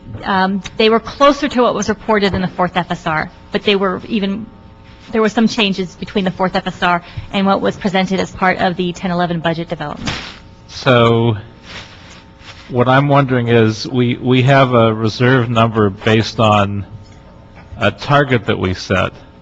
The question is, if we're actually in better shape, have we adjusted our budget to that being in better shape? Do we have an extra $10 million in reserve that we could be applying elsewhere to our budget shortfall for next year? Okay, with regards to the reserve fund, we're transferring in about 16 million less than projected. We're expected to start July 1st with a reserve fund balance of $140 million. And what were we projecting when we actually adopted next year's budget? I believe it was 139 or 100. A little bit less than that. Oh, 130.9 or something. So about an extra 10. So in other words, we actually have an extra $10 million for next year's budget that we haven't identified. I'm not so sure if I would characterize as budget. Basically, if the projections and assumptions on reversions and revenue and so forth come to pass, then we could potentially have more money that reverts and will be in the reserve fund. As we go forward into next year, depending on revenue and the parking revenue, assuming that passes and that is approved by council. If we don't have that 53+ million, then it certainly will have we'll perhaps need that 10 million to deal with that hole. But as a practical matter, we're making that assumption that we do. If we come up without the P3 money, we'll have to take much more drastic action. So under the assumption that that doesn't happen, we have $10 million, which either is excess in the reserve above what we are budgeting, or could be used to reduce the budget gap that we're trying to negotiate now with our employees. But I don't think it's excess, because we have it, I think our goal in the budget was 5% reserve, and we're well under 3. That's correct. It's extra. Yes. And the projections also assumes that a lot of the transfers that we are assuming do come through. So those include transfers of council funds, and we do need to realize all that to hit that projected balance. Okay, thank you. Any other question? Let me just, because we've asked this before, could we get a date on the MICLA report? Because I think the last 2 times I've asked about it, your eyes glazed over. So if we get a date on, is that a 30, 60-day report? back? That would be a 60-day report back, and I'm looking at our team here, who will be looking at gathering that information and reporting back. So 60 days would be perfect. And then also, do we have an idea of when the new CAP report will be out? I think the controller's done the CAP report, and we're supposed to get an evaluation by the CAO. I think they released something, I believe, last week on some preliminary rates, and so we'll have to look at those and talk with the controller. So you're looking for a date on that, too? Yes, I was hoping it wasn't a summer study. Well, I thought summer would be appropriate. Can we put it like a 60-day on that? Yeah, Seeing that the report's done, that you're going to review it? Yeah, probably 60-day, yes. Okay. And then, one thing we didn't comment on is that, could you give us just a brief overview on the success we've had on the public service contracts and the procurement contracts? Oh, sure. That is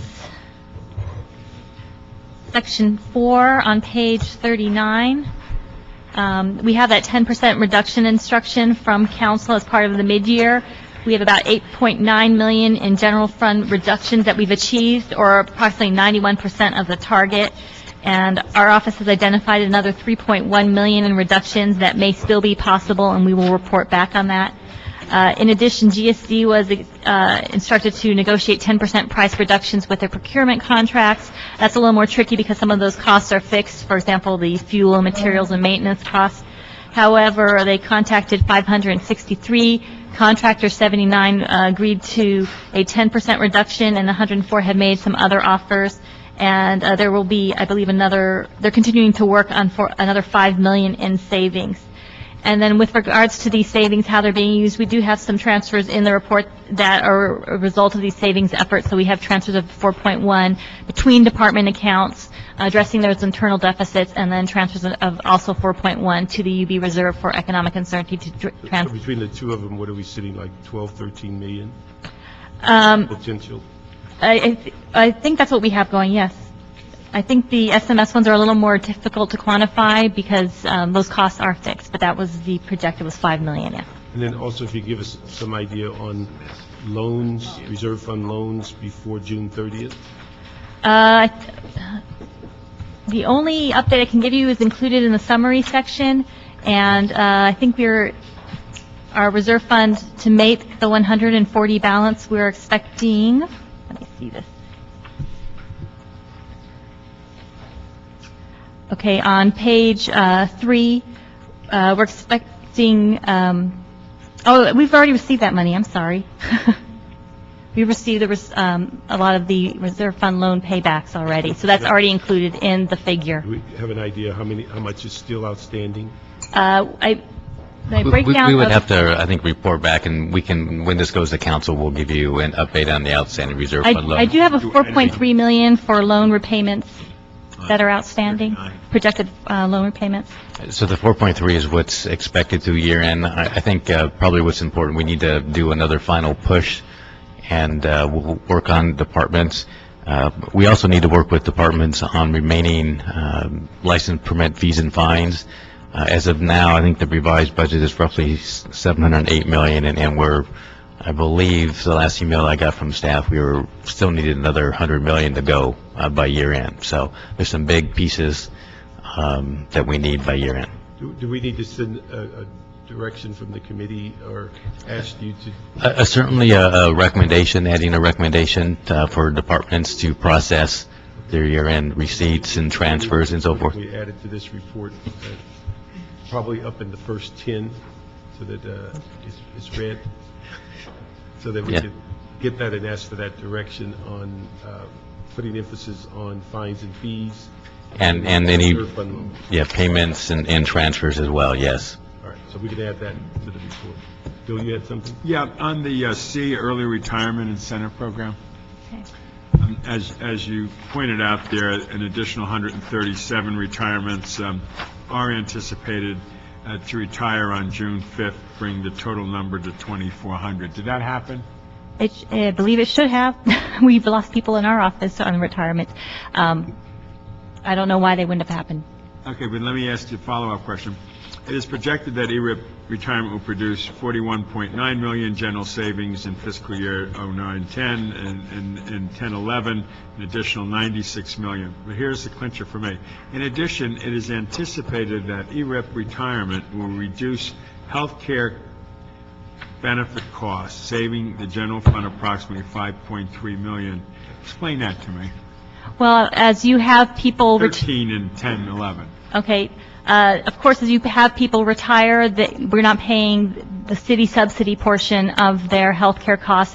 With ERIP being phased in this year, of course, you're not going to realize the full savings, and of course, next year you'll realize 100% of those savings. So when a person, as we get older, obviously need more health care, the costs will be assumed by the retiree more than anybody else? This is not the LACER's cost. This is the cost to the general fund for current employees. For the subsidy of the insurance program. To answer your question, what we have in the report are estimated savings from this year, and it's simply a matter of enrollment trending downwards due to ERIP, and then certainly anticipating some savings next year. Though once the person, an individual, retires and then goes and starts drawing the retirement, then yes, those health care costs are then transferred to the system to pay that subsidy, which ultimately is in turn paid by the city through our annual contribution. Structural deficit issue. It doesn't address it. It just ignores it in this particular moment here, that that's the long-term reality of an ERIP person. In one sense, one could view this as a shift. Right. Okay. Thank you. It is addressed in the four-year outlook. We do mention that there is an increase to LACER's contribution. Now, that's why we need to talk about health care in the next fiscal year budget, different options we might need to come up with. Any other questions on item 1? Okay. If we can move the final FSR with the amendment, the amended recommendation page provided by the CAO. Also that with the report backs requested by the committee, change in wording and the financial report of the city attorney's office that was discussed, and also that we add a direction for departments to emphasize return on fees and fines and repayment of reserve fund loans. And then I've given the clerk some instructions that to be added that deals with the controller instruction on a previously approved item in city council. So those are the items. Any other questions? We'll move that item with those recommendations and changes. The next item. Okay, that takes us to item number 2, which is a CAO report and resolution relative to the 2010 tax and revenue anticipation notes for fiscal year 2010-11. And Ha is here to provide some information. Good afternoon. If you can just give us an overview for the general public as to the trans, what it does, what our expectations are. Okay. Hatos CAO office. This year for the 2010 tax and revenue anticipation notes, we plan to issue short-term notes for to provide the city its annual contribution for the fire and police pension, which is estimated to be $387 million, and to provide cash for the city's annual contribution for the Los Angeles City Employees Retirement System, which is estimated to be $339.1 million. This is to fully fund both retirement systems, and also to provide cash flow needs for the controller's office in $450 million. In the first half of the year, controller has some cash flow deficits because the receipts don't come in till December, January. So for the TRAN, we are estimated to borrow $1.171 billion.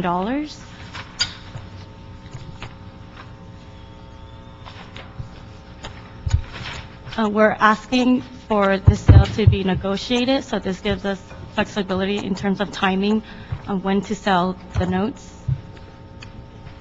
We've selected 4 underwriters: J.P. Morgan, BofA Merrill Lynch, Loop Capital Markets, and RBC Capital Markets. And then, what is our expectation of the use of the trans?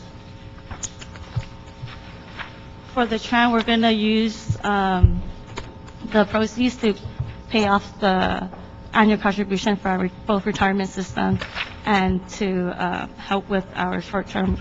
And what's the benefit of us paying our pensions early? Excuse me? What is the benefit of us paying our pension cost early?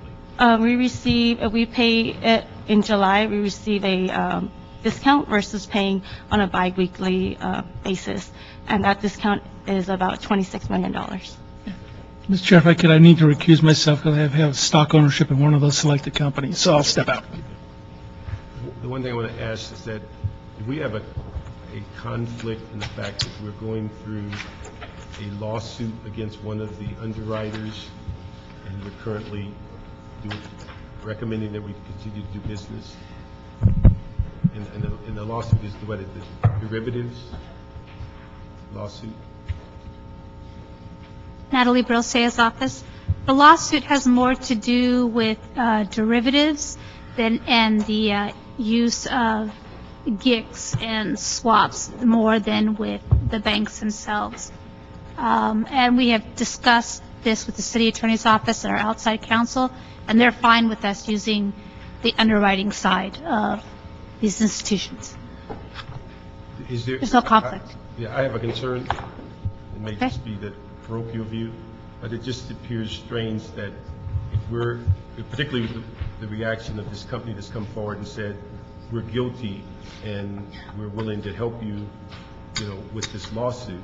At the same time, we're saying we're going to put money into another door of their organization. And we're not short of underwriters.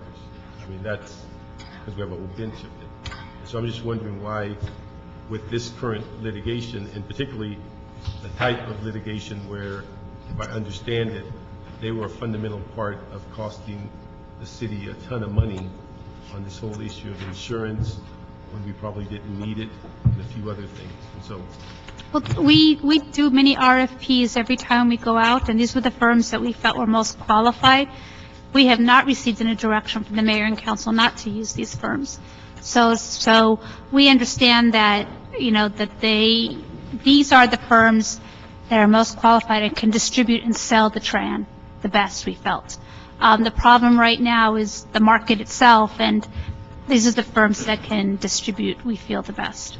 I would just ask that we reconsider Bank of America while we have this lawsuit, because I just don't know how, for me anyway, that we would do business with somebody that we're suing, that we are alleging they committed fraud in another door of their operation. I'll second that. Yeah. So if we could, Well, if the committee wants to direct us, we can do that. But, our recommendation is to use these firms because we feel they're the ones that can sell the bonds the best. So it's up to the mayor and council to tell us, that I would we just like can't. us to have another option by the time it comes to council. 'Cause I Well, won't- there are other options, but, they're qualified according to our list. Yeah. But So I at this won't point, vote- they've I won't invested. vote for it if it's Bank of America. So I just want to be flat out on it. Well, it's your decision to tell us to use another firm, and we can suggest other firms. But at this point in time, I don't have the authority to tell them no because they're on the qualified list. Yeah. Only you all can tell them no. But from my point, I want to tell them no.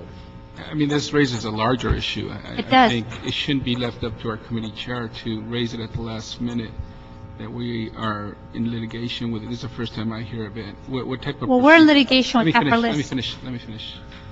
What type of procedures do you have in place for disclosure of litigation and other possible conflicts? The city attorney and us have worked with the outside counsel to prepare something for our disclosure documents that talk about the litigation. They're comfortable with it. Outside counsel's been comfortable with it. This has been going on for 2-3 years now. If we were to cut out all of the firms that we're suing, we would have a difficult time accessing the market. I mean, that's the reality. These are the firms that can sell our bonds. Okay. If we don't use them, then you're taking a chance that we will not be able to sell the TRAN at a price that would make it economically feasible to do so. So that's your choice. Okay, I would just appreciate it if we are made aware of these types of litigation matters. Can you give me a report back on all these firms that we are currently in litigation with? We will work City with the attorney city has- attorney on. Yeah, the city that attorney report. has CAO, been- can you get us that information? We'll work with it, yeah, the We'll work city with the attorney. city attorney. If I'm up here and I'm voting on these matters, I want to have full disclosure as to what types of litigation were involved with these firms. We will work with this, like I said, we'll work with the city attorney. I don't need to know about this particular lawsuit right now. I just would like a list of all, and a summary, whatever you could give publicly, of all these firms on our bench that sell these, that work with our bond counsel, to know who we are in litigation with. It just Oh, the bond counsel firms? No, the underwriters that. underwriters. For example, it was just brought to our attention that we are in litigation with Bank of America. As well as JP Morgan, RBC, all the firms, all the big Wall Street firms, we are suing on the other side. So if we were to not use them, it would severely cripple our program. That's the problem with that all the municipalities that are suing them are having. They're continuing to use them, knowing that on the other side, we have, that's the opinion of the marketplace. So It's it's up to you. Well, the issues that have been brought up, such as fraud and other matters, I mean, they're very serious matters. So why would we continue, as the chairman of this committee mentioned, why would continue to do business with a firm that we feel had not been fair to the city? So that's what I don't know what the citizens- timing of this is, but maybe we hold all of this until we get a report on what we're doing in litigation with all these firms. If I may, we have a number of issues here. One, the actual litigation, and then the litigation with the underwriters. We also have an issue with timing as far as actually trying to go to the market. We have an issue just going in the market in general about finding appropriate underwriters or a group of underwriters that can actually sell over $1 billion of our short-term notes. We are kind of in a precarious situation somewhat in that we do need to go to the market in order to basically make our prepayment, but also for cash flow purposes, that $450 million is a big number, and the controller originally asked for $550, and through various parties we were able to get them down to $450. Having too many delays, we can come up with what I'll call Plan B with another group of underwriters. But two things, or actually a couple of things. One, we do need a big firm out there because of all of the headline risk that has been out there for the last several months. We basically need a big player to help drive some of the sales with the big investment firms, mutual funds. And if we do not, then certainly we run the risk of not being able to sell all of those bonds in a timely manner or at a decent price. We'd be more than happy to bring the list with us to council so you can go through that list and you can look at who you would like to sell our bonds. I mean, we could always sell competitive. I mean, that's the other issue, is that you just put it on a competitive bid. We don't associate ourselves with the underwriters, and we can sell this competitively. I mean, but you're also risking no sale. I mean, either way, you're risking no sale. Our issue is that we're having a very difficult market in general. We sold judgment obligation bonds last week. It was not an easy sale. Half the bonds were taken into inventory by the firms themselves, meaning they didn't sell. So the problem now is which of the firms are going to be willing to take, $500 million into inventory, and it's not going to be the small firms. They don't have the capital. So the question is, who's going to sell our Tran? But I think the difference of the jobs is that it was a very small amount of money compared to this. Correct. That's why. A much longer period. 10 years. Yeah, because we're talking here is less than a year. Doesn't matter. They have to take it into inventory. They have to use their capital to do so. And the question is, how many of these firms are going to be willing to take, $100 million, $200, $300 million into capital? we know the larger firms can handle it. That's why we have smaller firms on this deal, is to give them a piece of the pie, but they can't handle 50% of this. So they got us over a barrel, is what you're saying. And nobody is disagreeing with that. Can you tell me what the lawsuit with B of A is and those other three you rattled? B of A basically came forward and told the Department of Justice that they would assist them in telling them who was guilty of the bid rigging that happened on the GIC side, on the investment side, and they are cooperating with them. The other firm that But tell us why they're cooperating. they're cooperating because their investment side, there were people in their firm that participated in the bid rigging, and they have been fired, and they are being sued. I mean, we're suing the bond rating agencies, we're suing the underwriters, we're suing all the banks. And why are we suing them all? Because there was, they believe there was misconduct in the municipal bond market, and nobody's disagreeing with that. Excuse me? In rigging the bids. And rigging the bids. So, on one hand, the market is continuing. On the other hand, we have this lawsuit going on. We're being dealt this hand that we don't like, but at the same time, we could bring you the list and split it up, but... Maybe the best answer, you bring us the list to council. Okay. You got to get this in, by Wednesday? I think it's Wednesday, yes. And you bring us people on the list who's involved in lawsuits that the city's involved with, and allow the council to be made aware of the larger issues, and then let them make a decision. Okay. The city attorney could be present to provide us a description of each of the lawsuits. We will. Because obviously, some are more serious than others, and we, in my view, we have to assess who we want to continue doing business with if we feel they are contrary to our interests, but we have to make that assessment. But unless we know what those cases are about, we can't make this assessment. We'll be there. The only big firm right now that is not in a lawsuit is Goldman Sachs. And as we know, they have their own issues. So I don't know what to tell you. It's been a really, really difficult period of time in the municipal market. Why don't we do that? And we'll send this with no recommendation. One question. So we make $26 million by making the payments to our pension funds early. Correct. How much do we pay in interest on the money we borrow to make those payments early? I think the interest rate, the last, There's a basically... little below 1%, I believe, is what we're looking at. It's been a hard market. If we get to 1%, I'll be surprised, but it's been a very difficult market.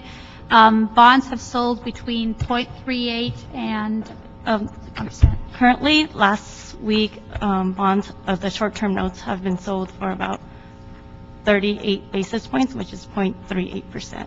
So what's that add up as a dollar figure? If we're saving $26 million, how much are we losing in interest to offset part of that? In our last analysis, the interest cost in dollar amount would be $16.9 million. So we're still saving $9 million by Correct. doing that. And if all the costs and everything are put into account, I think we're up, what, 2 million? 3 million?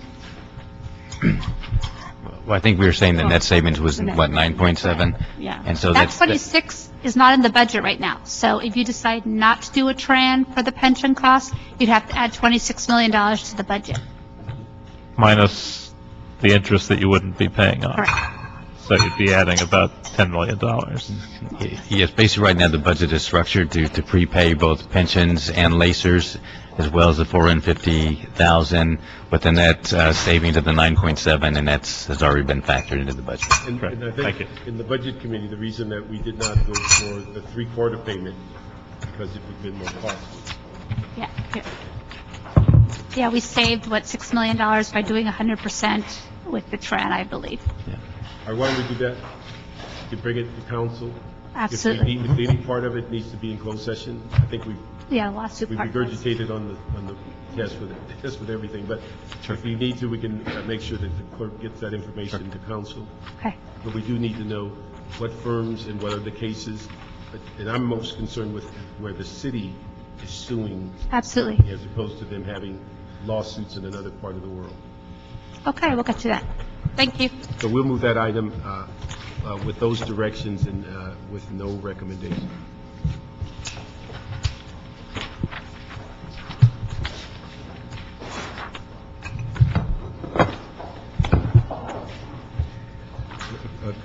For committee members, if your staff is interested on that issue of Bank of America, that one lawsuit is under CF number 08-1903.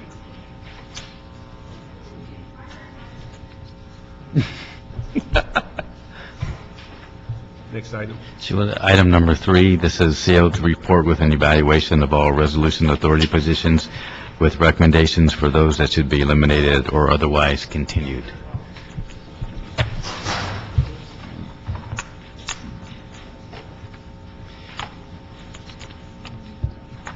So with that, I'd like to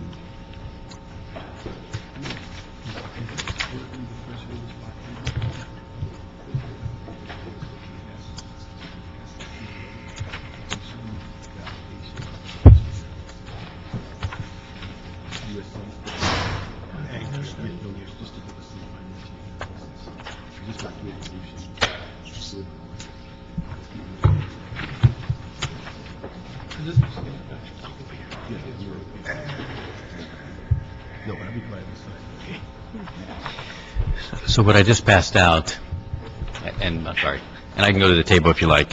Basically, during your committee, when we were discussing the budget, we issued citywide memo number 3, which provided a list of all the general funded resolution authorities.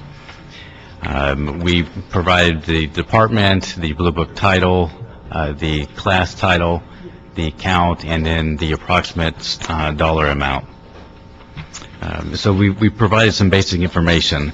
I believe you wanted us to further refine that and scrub for those numbers to find out whether any of these positions could be eliminated, whether they need to be continued, whether any were filled, et cetera, et cetera. As you scroll through the list, there's quite a few. Some of these, the animal services, some of those technicians actually were restored. Some of these others, there are various reasons and justifications for continuance or for further study. Yeah. Let me just say, colleagues, when we were doing the budget, it became obvious that in many of the cuts that we were dealing with resolution authorities quite differently than the regular budget. And with resolution authorities, from what I understand, they're supposed to be short-term with some duration and assessment on an annual basis of whether they should continue. What was interesting is that throughout the budget, people were cutting their regular budget significantly, but the resolution authorities were pretty much left alone. It's my estimate, I think we have between 1,300 and 1,400 resolution authority positions. It could range in the neighborhood of $60+ million. That's kind of offline of the budget.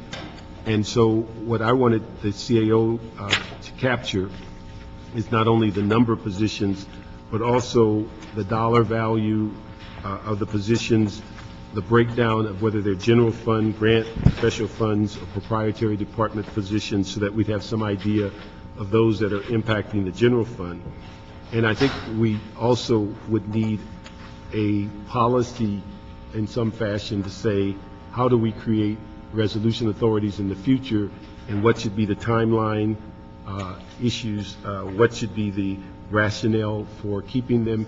And I would assume that if at a certain point we either make them regular positions or they should go away. But they shouldn't be there for 8 or 10 years on the budget, that we just kind of keep carrying them with the annual review. And then, so what I'd ask from the report you've given us today, you come back and give us a more thorough breakdown on general fund versus the other funding sources, and with particular emphasis on the general fund positions, which one of those are positions that we over time did not make regular, but yet we've cut regular positions that may have been equally or more important, but we let resolution authorities remain. And so that we can get some idea of what the impact And again, just as a thumbnail, I think I was estimating about $60 million worth of revenue on these 1,300 to 1,400 positions. And then much as we do, and I don't know if this is reasonable, but much as we do with exempt positions, whether in the future we should have a cap on resolution authority so that we don't look up one day and there's 2,000. Again. Yeah. So that's what I'd like to see in the report back, so we can get a better idea of the of that, those issues, and also a policy in the future of what and how we should conduct city business on resolution authorities. And we'll be happy to do that. There are policies behind resolution authorities. While it appears that they have certainly grown, the list from, at least I know for the last 10 years, has certainly expanded. It has come down for this year and next. For the most part, they are for short-term projects and things of that sort, but as you look on the list and the controller and the PACER system replacement, those have been around for a while, though the PACER is still ongoing, but certainly it would cause one to pause and then ask a few questions. I have two thoughts. One is, a couple of years ago, we started on the process during the budget of regularizing resolution positions. We went through a whole bunch one year. Did we ever finish that project, or did we just kind of get stopped because of the economic situation? I believe that we got started. We actually regularized a few this year. I think we didn't go as far as perhaps we could have, simply because of the economics. I think we were concerned that if something does happen, then we would need to pull back. Different direction. So, but we never did finish that project. That's what you're saying. Yeah. Okay, that's good. And then secondly, I would have no problem in putting into our policy, and maybe I think we should, is that every resolution position should sunset within a 5-year or a 3-year time frame and have to be reauthorized then. That forces you to look at them, because I know we went for a decade without looking at any of them.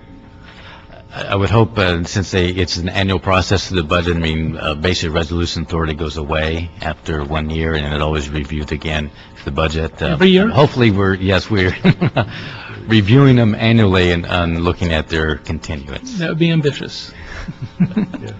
And welcome. Okay. So that's, if we could ask that, a report back, and again, if you can give us a timeline. 2 weeks. Because I think you wanted this information quickly, so. Yeah, so we could do that in 2 weeks and get some idea of just where we are on those. Sure. Thank you very much. You're welcome.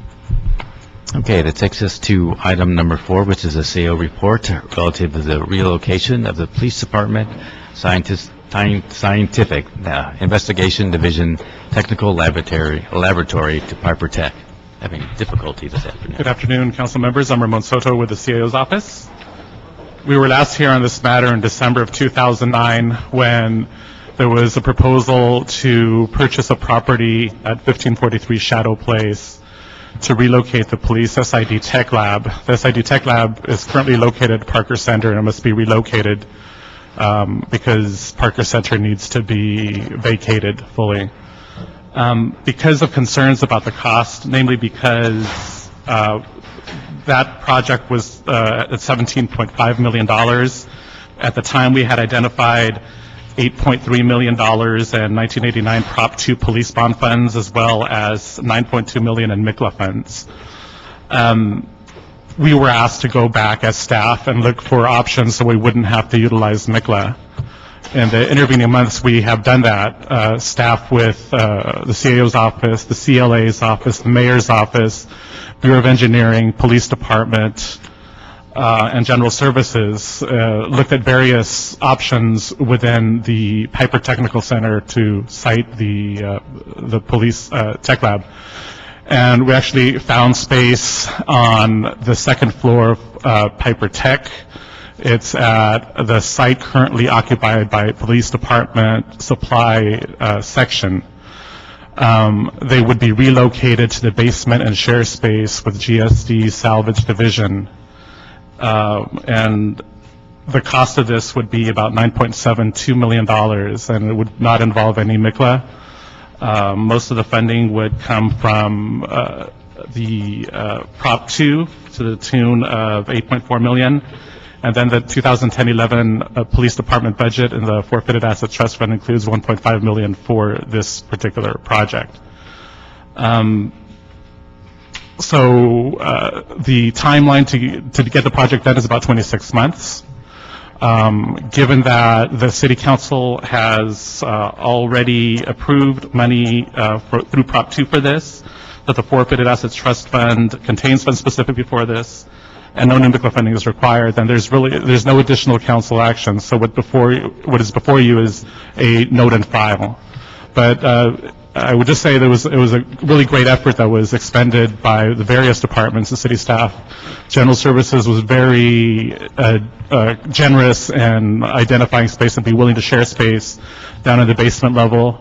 And even the police department supply section, which is being displaced from the second floor, was also really good about finding the additional space. So that will conclude my presentation. We do have staff from the various departments here if you have any questions. Let me just ask a couple questions on, when do we think we'd start on this? We've already started.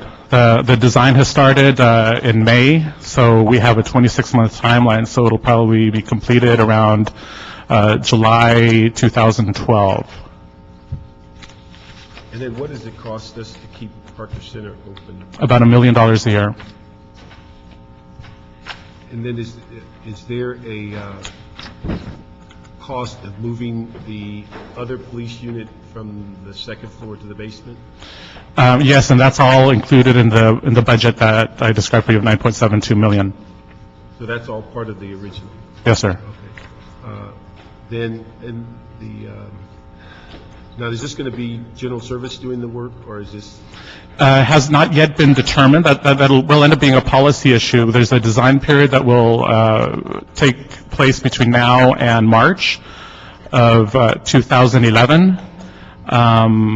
There is a discussion of using GSD to do that work. However, what we'd like to do is finish the design documents in order to give GSD an opportunity to review a completed set, and at that time we could compare what the cost of construction would be using GSD construction forces or using private contractors to do that work.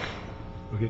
And then let me ask the CEO if we can make sure that we get in our FSRs an update on this project so we can ensure that it's kept within budget and on time, so that we're fully aware of what's going on. Yeah, and you may be aware that the Municipal Facilities Committee also meets monthly, and this will be an item that will be on the monthly agendas for that committee to ensure that everything remains on course.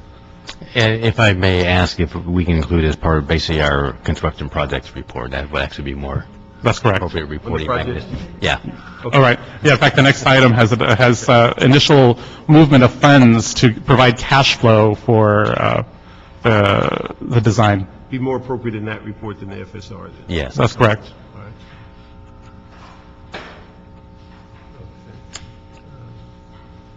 The one thing I was wondering, and maybe you could explain it to us, I thought we said in this committee a while back, and we saw it also on public safety, that we were moving in this direction 2 years ago. How did we get off track? Oh, that's a long story. I mean,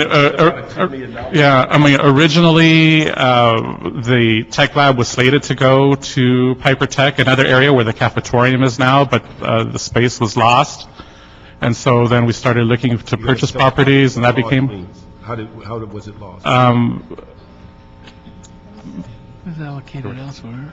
Maria Cardenas with the CEO's office. We've actually looked at 2 or 3 different sites for the SID. Before Chateau Place, we had another location. This is the 3rd time that we've taken a comprehensive look at it.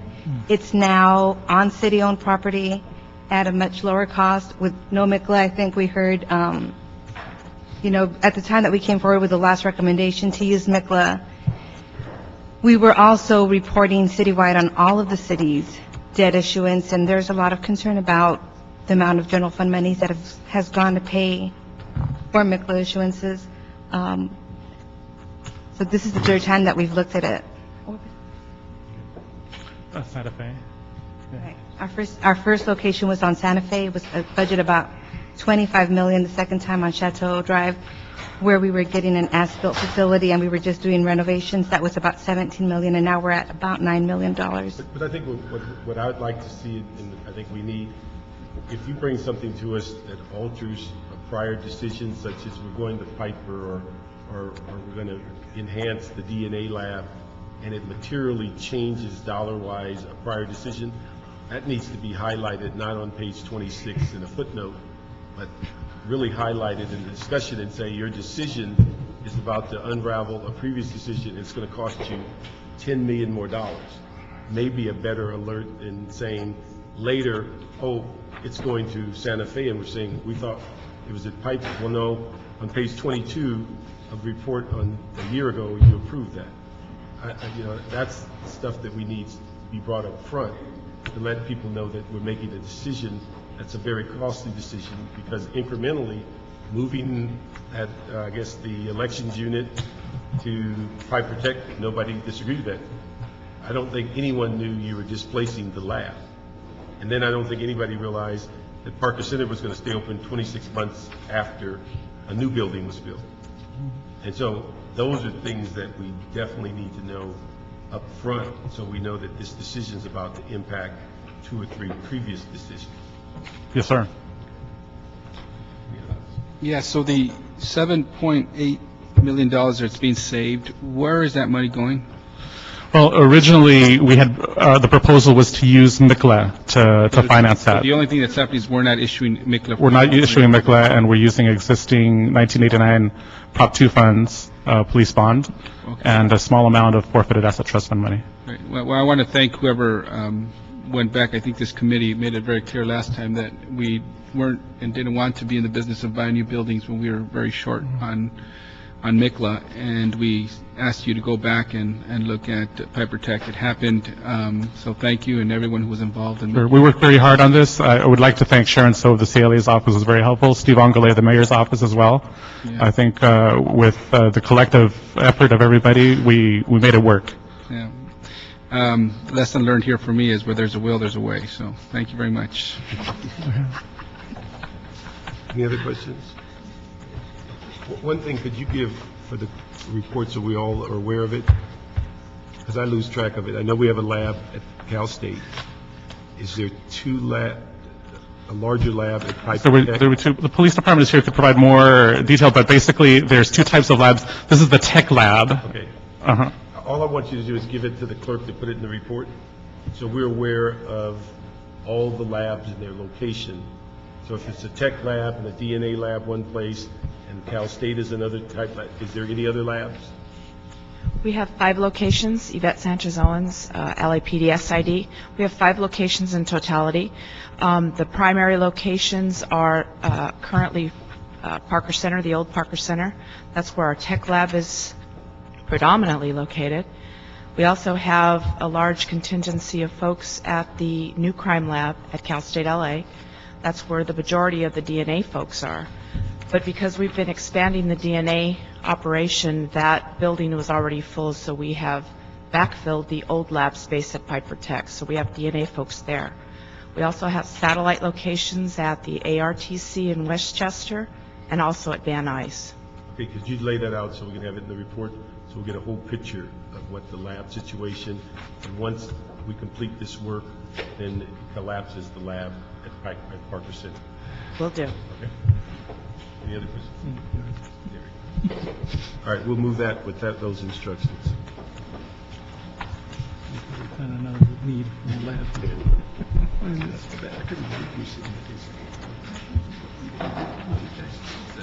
Very good. Yeah. All right, that takes us to item number 5, and actually, may I ask you, would you like to take 5 and 6 together? Yes. Okay, 5 is the CAO's 3rd construction project reports, and 6 is the 4th construction project report. Let me just, so we're clear. I understand on item 5, the ITGA reviewed that, but on item 6, they waived it. They waived. That's correct. Yes, Alma We're Gibson with the looking CAO. at both items collectively. Okay, you'd like to hear about both items, yes. Again, Alma Gibson with the CAO's office. And as Ray has just indicated, we are submitting both our 3rd and 4th construction projects report for the fiscal year And as you know, these recommendations are mainly to consist of the funding adjustments that are necessary in order to keep the city's construction projects on track. We are recommending in the third CPR a total of $194.5 million in transfers and appropriations. Now, out of this total, $178.4 million is recommended to provide expenditure authority from the previous council-approved set-asides within the Prop O program budget. And this is necessary to continue the implementation of various projects, such as the Machado Lake Phase 1 project, Machado Lake Ecosystem Rehabilitation Project, and the Eco Park Lake Rehabilitation Project. In addition, approximately $7.3 million is for staff cost reimbursements for work on the Prop O Clean Water Program for the 09-10 fiscal year. And approximately $3.3 is recommended from Prop O funds to the South LA project to front fund state Prop 50 grant funds. And finally, $4.8 million is recommended for appropriations to GSC to perform construction work on various projects, and that includes police station projects, that is doing post-construction work at the PAB, fire station projects such as asbestos abatement at several fire stations, including asbestos abatement at street service yards, some work at recreation and park projects, and also work for the CRA projects that consist of asset management and construction and building maintenance work. And then finally, I want to point out that for the third CPR, the estimated impact due to operations and maintenance costs for all of these transactions is approximately $3 million. Now, of this amount, only $591,000 will be the approximate annual O&M impact to the general fund. Now, the balance of the $2.4 million is associated with the Prop O projects, and it's projected to be eligible for funding from the Stormwater Pollution Abatement Fund to cover these O&M costs. Did you go over the general fund impact on both 5 and 6? Well, the general fund impact will only be occurring on item number 5, and that's on the third CPR, and it's a total of $591,000, and it's based on 4 projects. For the fourth CPR, there will not be any impact since the transactions are primarily for existing facilities. Would you like for me to go over the fourth CPR financial breakdown? No, I think that That should be fine? The report Okay. is laid out pretty clear. Colleagues, any questions? 5 or 6? Thank you. Okay, thank you very much. We have to move the CAO report, but we do not have a committee report on item 6. For 6, as you move the CO report, and 5, it's the committee report. So we move the CAO report for items 5 and 6. Anything else? Yes. We have items 8 and 9. They are the city treasurer's investment and cash management report for the month ending March 31st, 2010. And item 9 is actually the investment and cash management report for the month ending February 28th, 2010. Good afternoon. Good afternoon. Could you give us a brief overview of our current financial condition and also highlight some of the concerns you mentioned in both of these reports? And congratulations on your new award. Thank you very much. It really puts, joy to the fourth city treasurer. First, I have to thank the staff again. This is a really big one. The Adam Smith Award is awarded by Eurofinance, so the city has gone international, and it's very rare for a U.S. organization, much less a government, to win. So congratulations to my staff.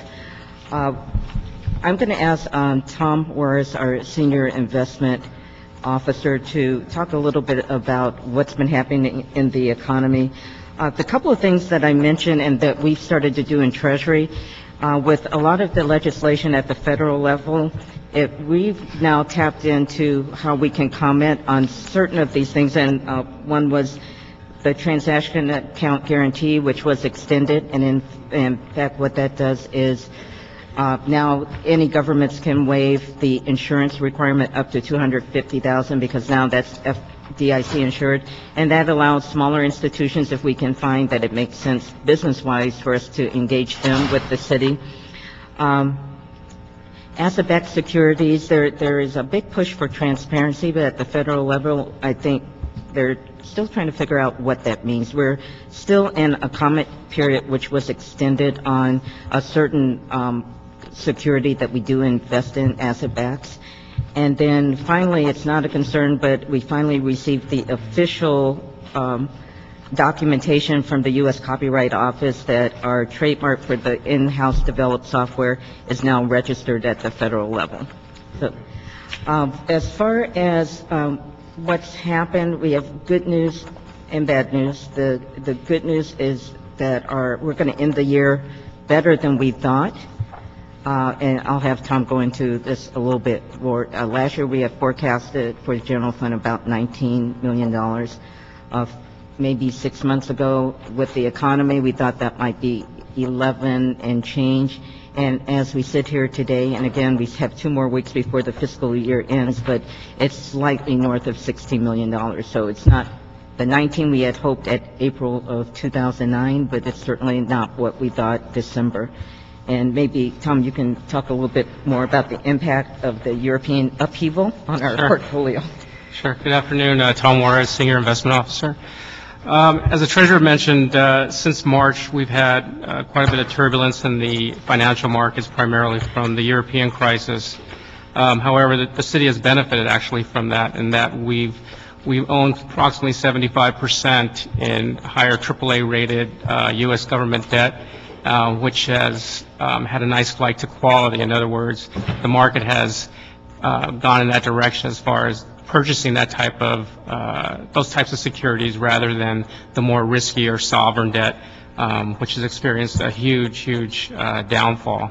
So with that, we've had a nice increase, as the Treasurer mentioned, from our interest earnings forecast, in that the securities that we currently own have actually gone up in value quite a bit. So hence we have this extra $5 million or so from the last report of a few months ago that we've actually experienced. Then maybe the last thing we've done, you may recall that December of 2008, we suspended the securities lending program because it just was too risky and we did not know what companies were on the other side. And securities lending, in essence, the city lends its securities, not physically, but through a third party, and we get paid a fee plus interest, and at the end, the securities are returned we never lose them out of our name, but we just didn't know who was on the other side of the transaction, and it turns out a lot of people on the other side of the transaction no longer exist today. But the markets have stabilized enough for us that we re-entered the market, and while they're not great earnings yet, we are the third party is able by California law to invest up to 20% of our portfolio in this program. And now we're roughly 5% just because the opportunities aren't there yet, but at least we've reinstated the program looking for additional income going into the next fiscal year. Let me just ask, one of the comments in one of your reports, you talk about whether the city can take advantage of commenting on the new transparency rules. Is that period passed? It has not passed, and we have the opportunity. We have not. They have extended that comment period, and it's at this point it's pretty mushy. They said we support greater transparency, and the feds are trying to define risk sharing, but we are developing comments as before the end of the period, and we'd be happy to report back on the comments to this committee. Yes, Theo, how would we deal with that? Would that be something that we do a resolution in support of these issues, much like we do legislation? I think so, yes. Let me ask you to work with the CAO-CLA on some wording if we should do a resolution on this transparency issue, or whether it's something that we could either amend or add our own comments to during that period, because it is a major issue as far as this whole financial collapse. In fact, I'll provide, there's a list of these things pending at the federal level, and I'll provide a list of those to the CAO. And if you give them the timing, it's something that we have to rush through. The other thing, I think one project that we are guess, holding in abeyance, or it should be forthcoming, is you're redeveloping your membership of your advisory group. Is that coming to us? Has that been? That's coming to you. As you may recall, we sat down with the CAO and CLA, came to an agreement, we submitted the report, but through timing, perhaps, it wasn't heard at the full city council. So I'm working with the CLA. It was decided we should bring it back to this committee, so I'm assuming it's going to be fairly soon. And why don't we work to get that on, Monique? I'm sorry? We'd work to get that on the committee. We have that one dingling part of one of her reports that dealt with a advisory group membership. And so we could get that closes that one project completely down. Colleagues, any other questions? I just have one question or concern. The economic investment environment statements that you have here, the predications, which were really a couple of months ago. Yeah, there's a couple of them that are already much in question. One on the U.S. unemployment rate, which falsely went up 420,000 jobs last month, which was really 30,000 jobs because all the Census Bureau workers. Correct. And then the projected increase in consumer spending, which actually dropped off the chart last month. Big concerns to the financial environment we're in. How often do you update these numbers and projections as far as what you're doing with your portfolio? We typically, well, actually, we're looking at the economic and capital markets environment on a daily basis. With respect to the reports themselves, they are actually updated just prior to submission. So, yes, you're right, they are stale. Yeah. That's just the thing, it's very dynamic in nature, as you mentioned, the different economic releases. I mean, we've had both good and bad recently. It just seems when we're showing some promise, we go the other way. Yeah. So that's why the VIX is so high. But and particularly when we talk about unemployment rate, we really should be putting in local numbers because it's 14% here in this city, which is significantly different than the national absolutely. level. LA County's hovering right around 12.3% as opposed to the national level of 10%. And that's 12.3 of the reported. It doesn't count for the underemployed and the ones who have given up. And there are some of outside sources tell us it's closer to 20%. Yeah. Remove those two items. Thank you very much. Thank you. That's it. That's it. We're done. All right. Ask for 3 weeks. They'll be done next week. Big fee. Oh, that's kind of important. Before you get out of here.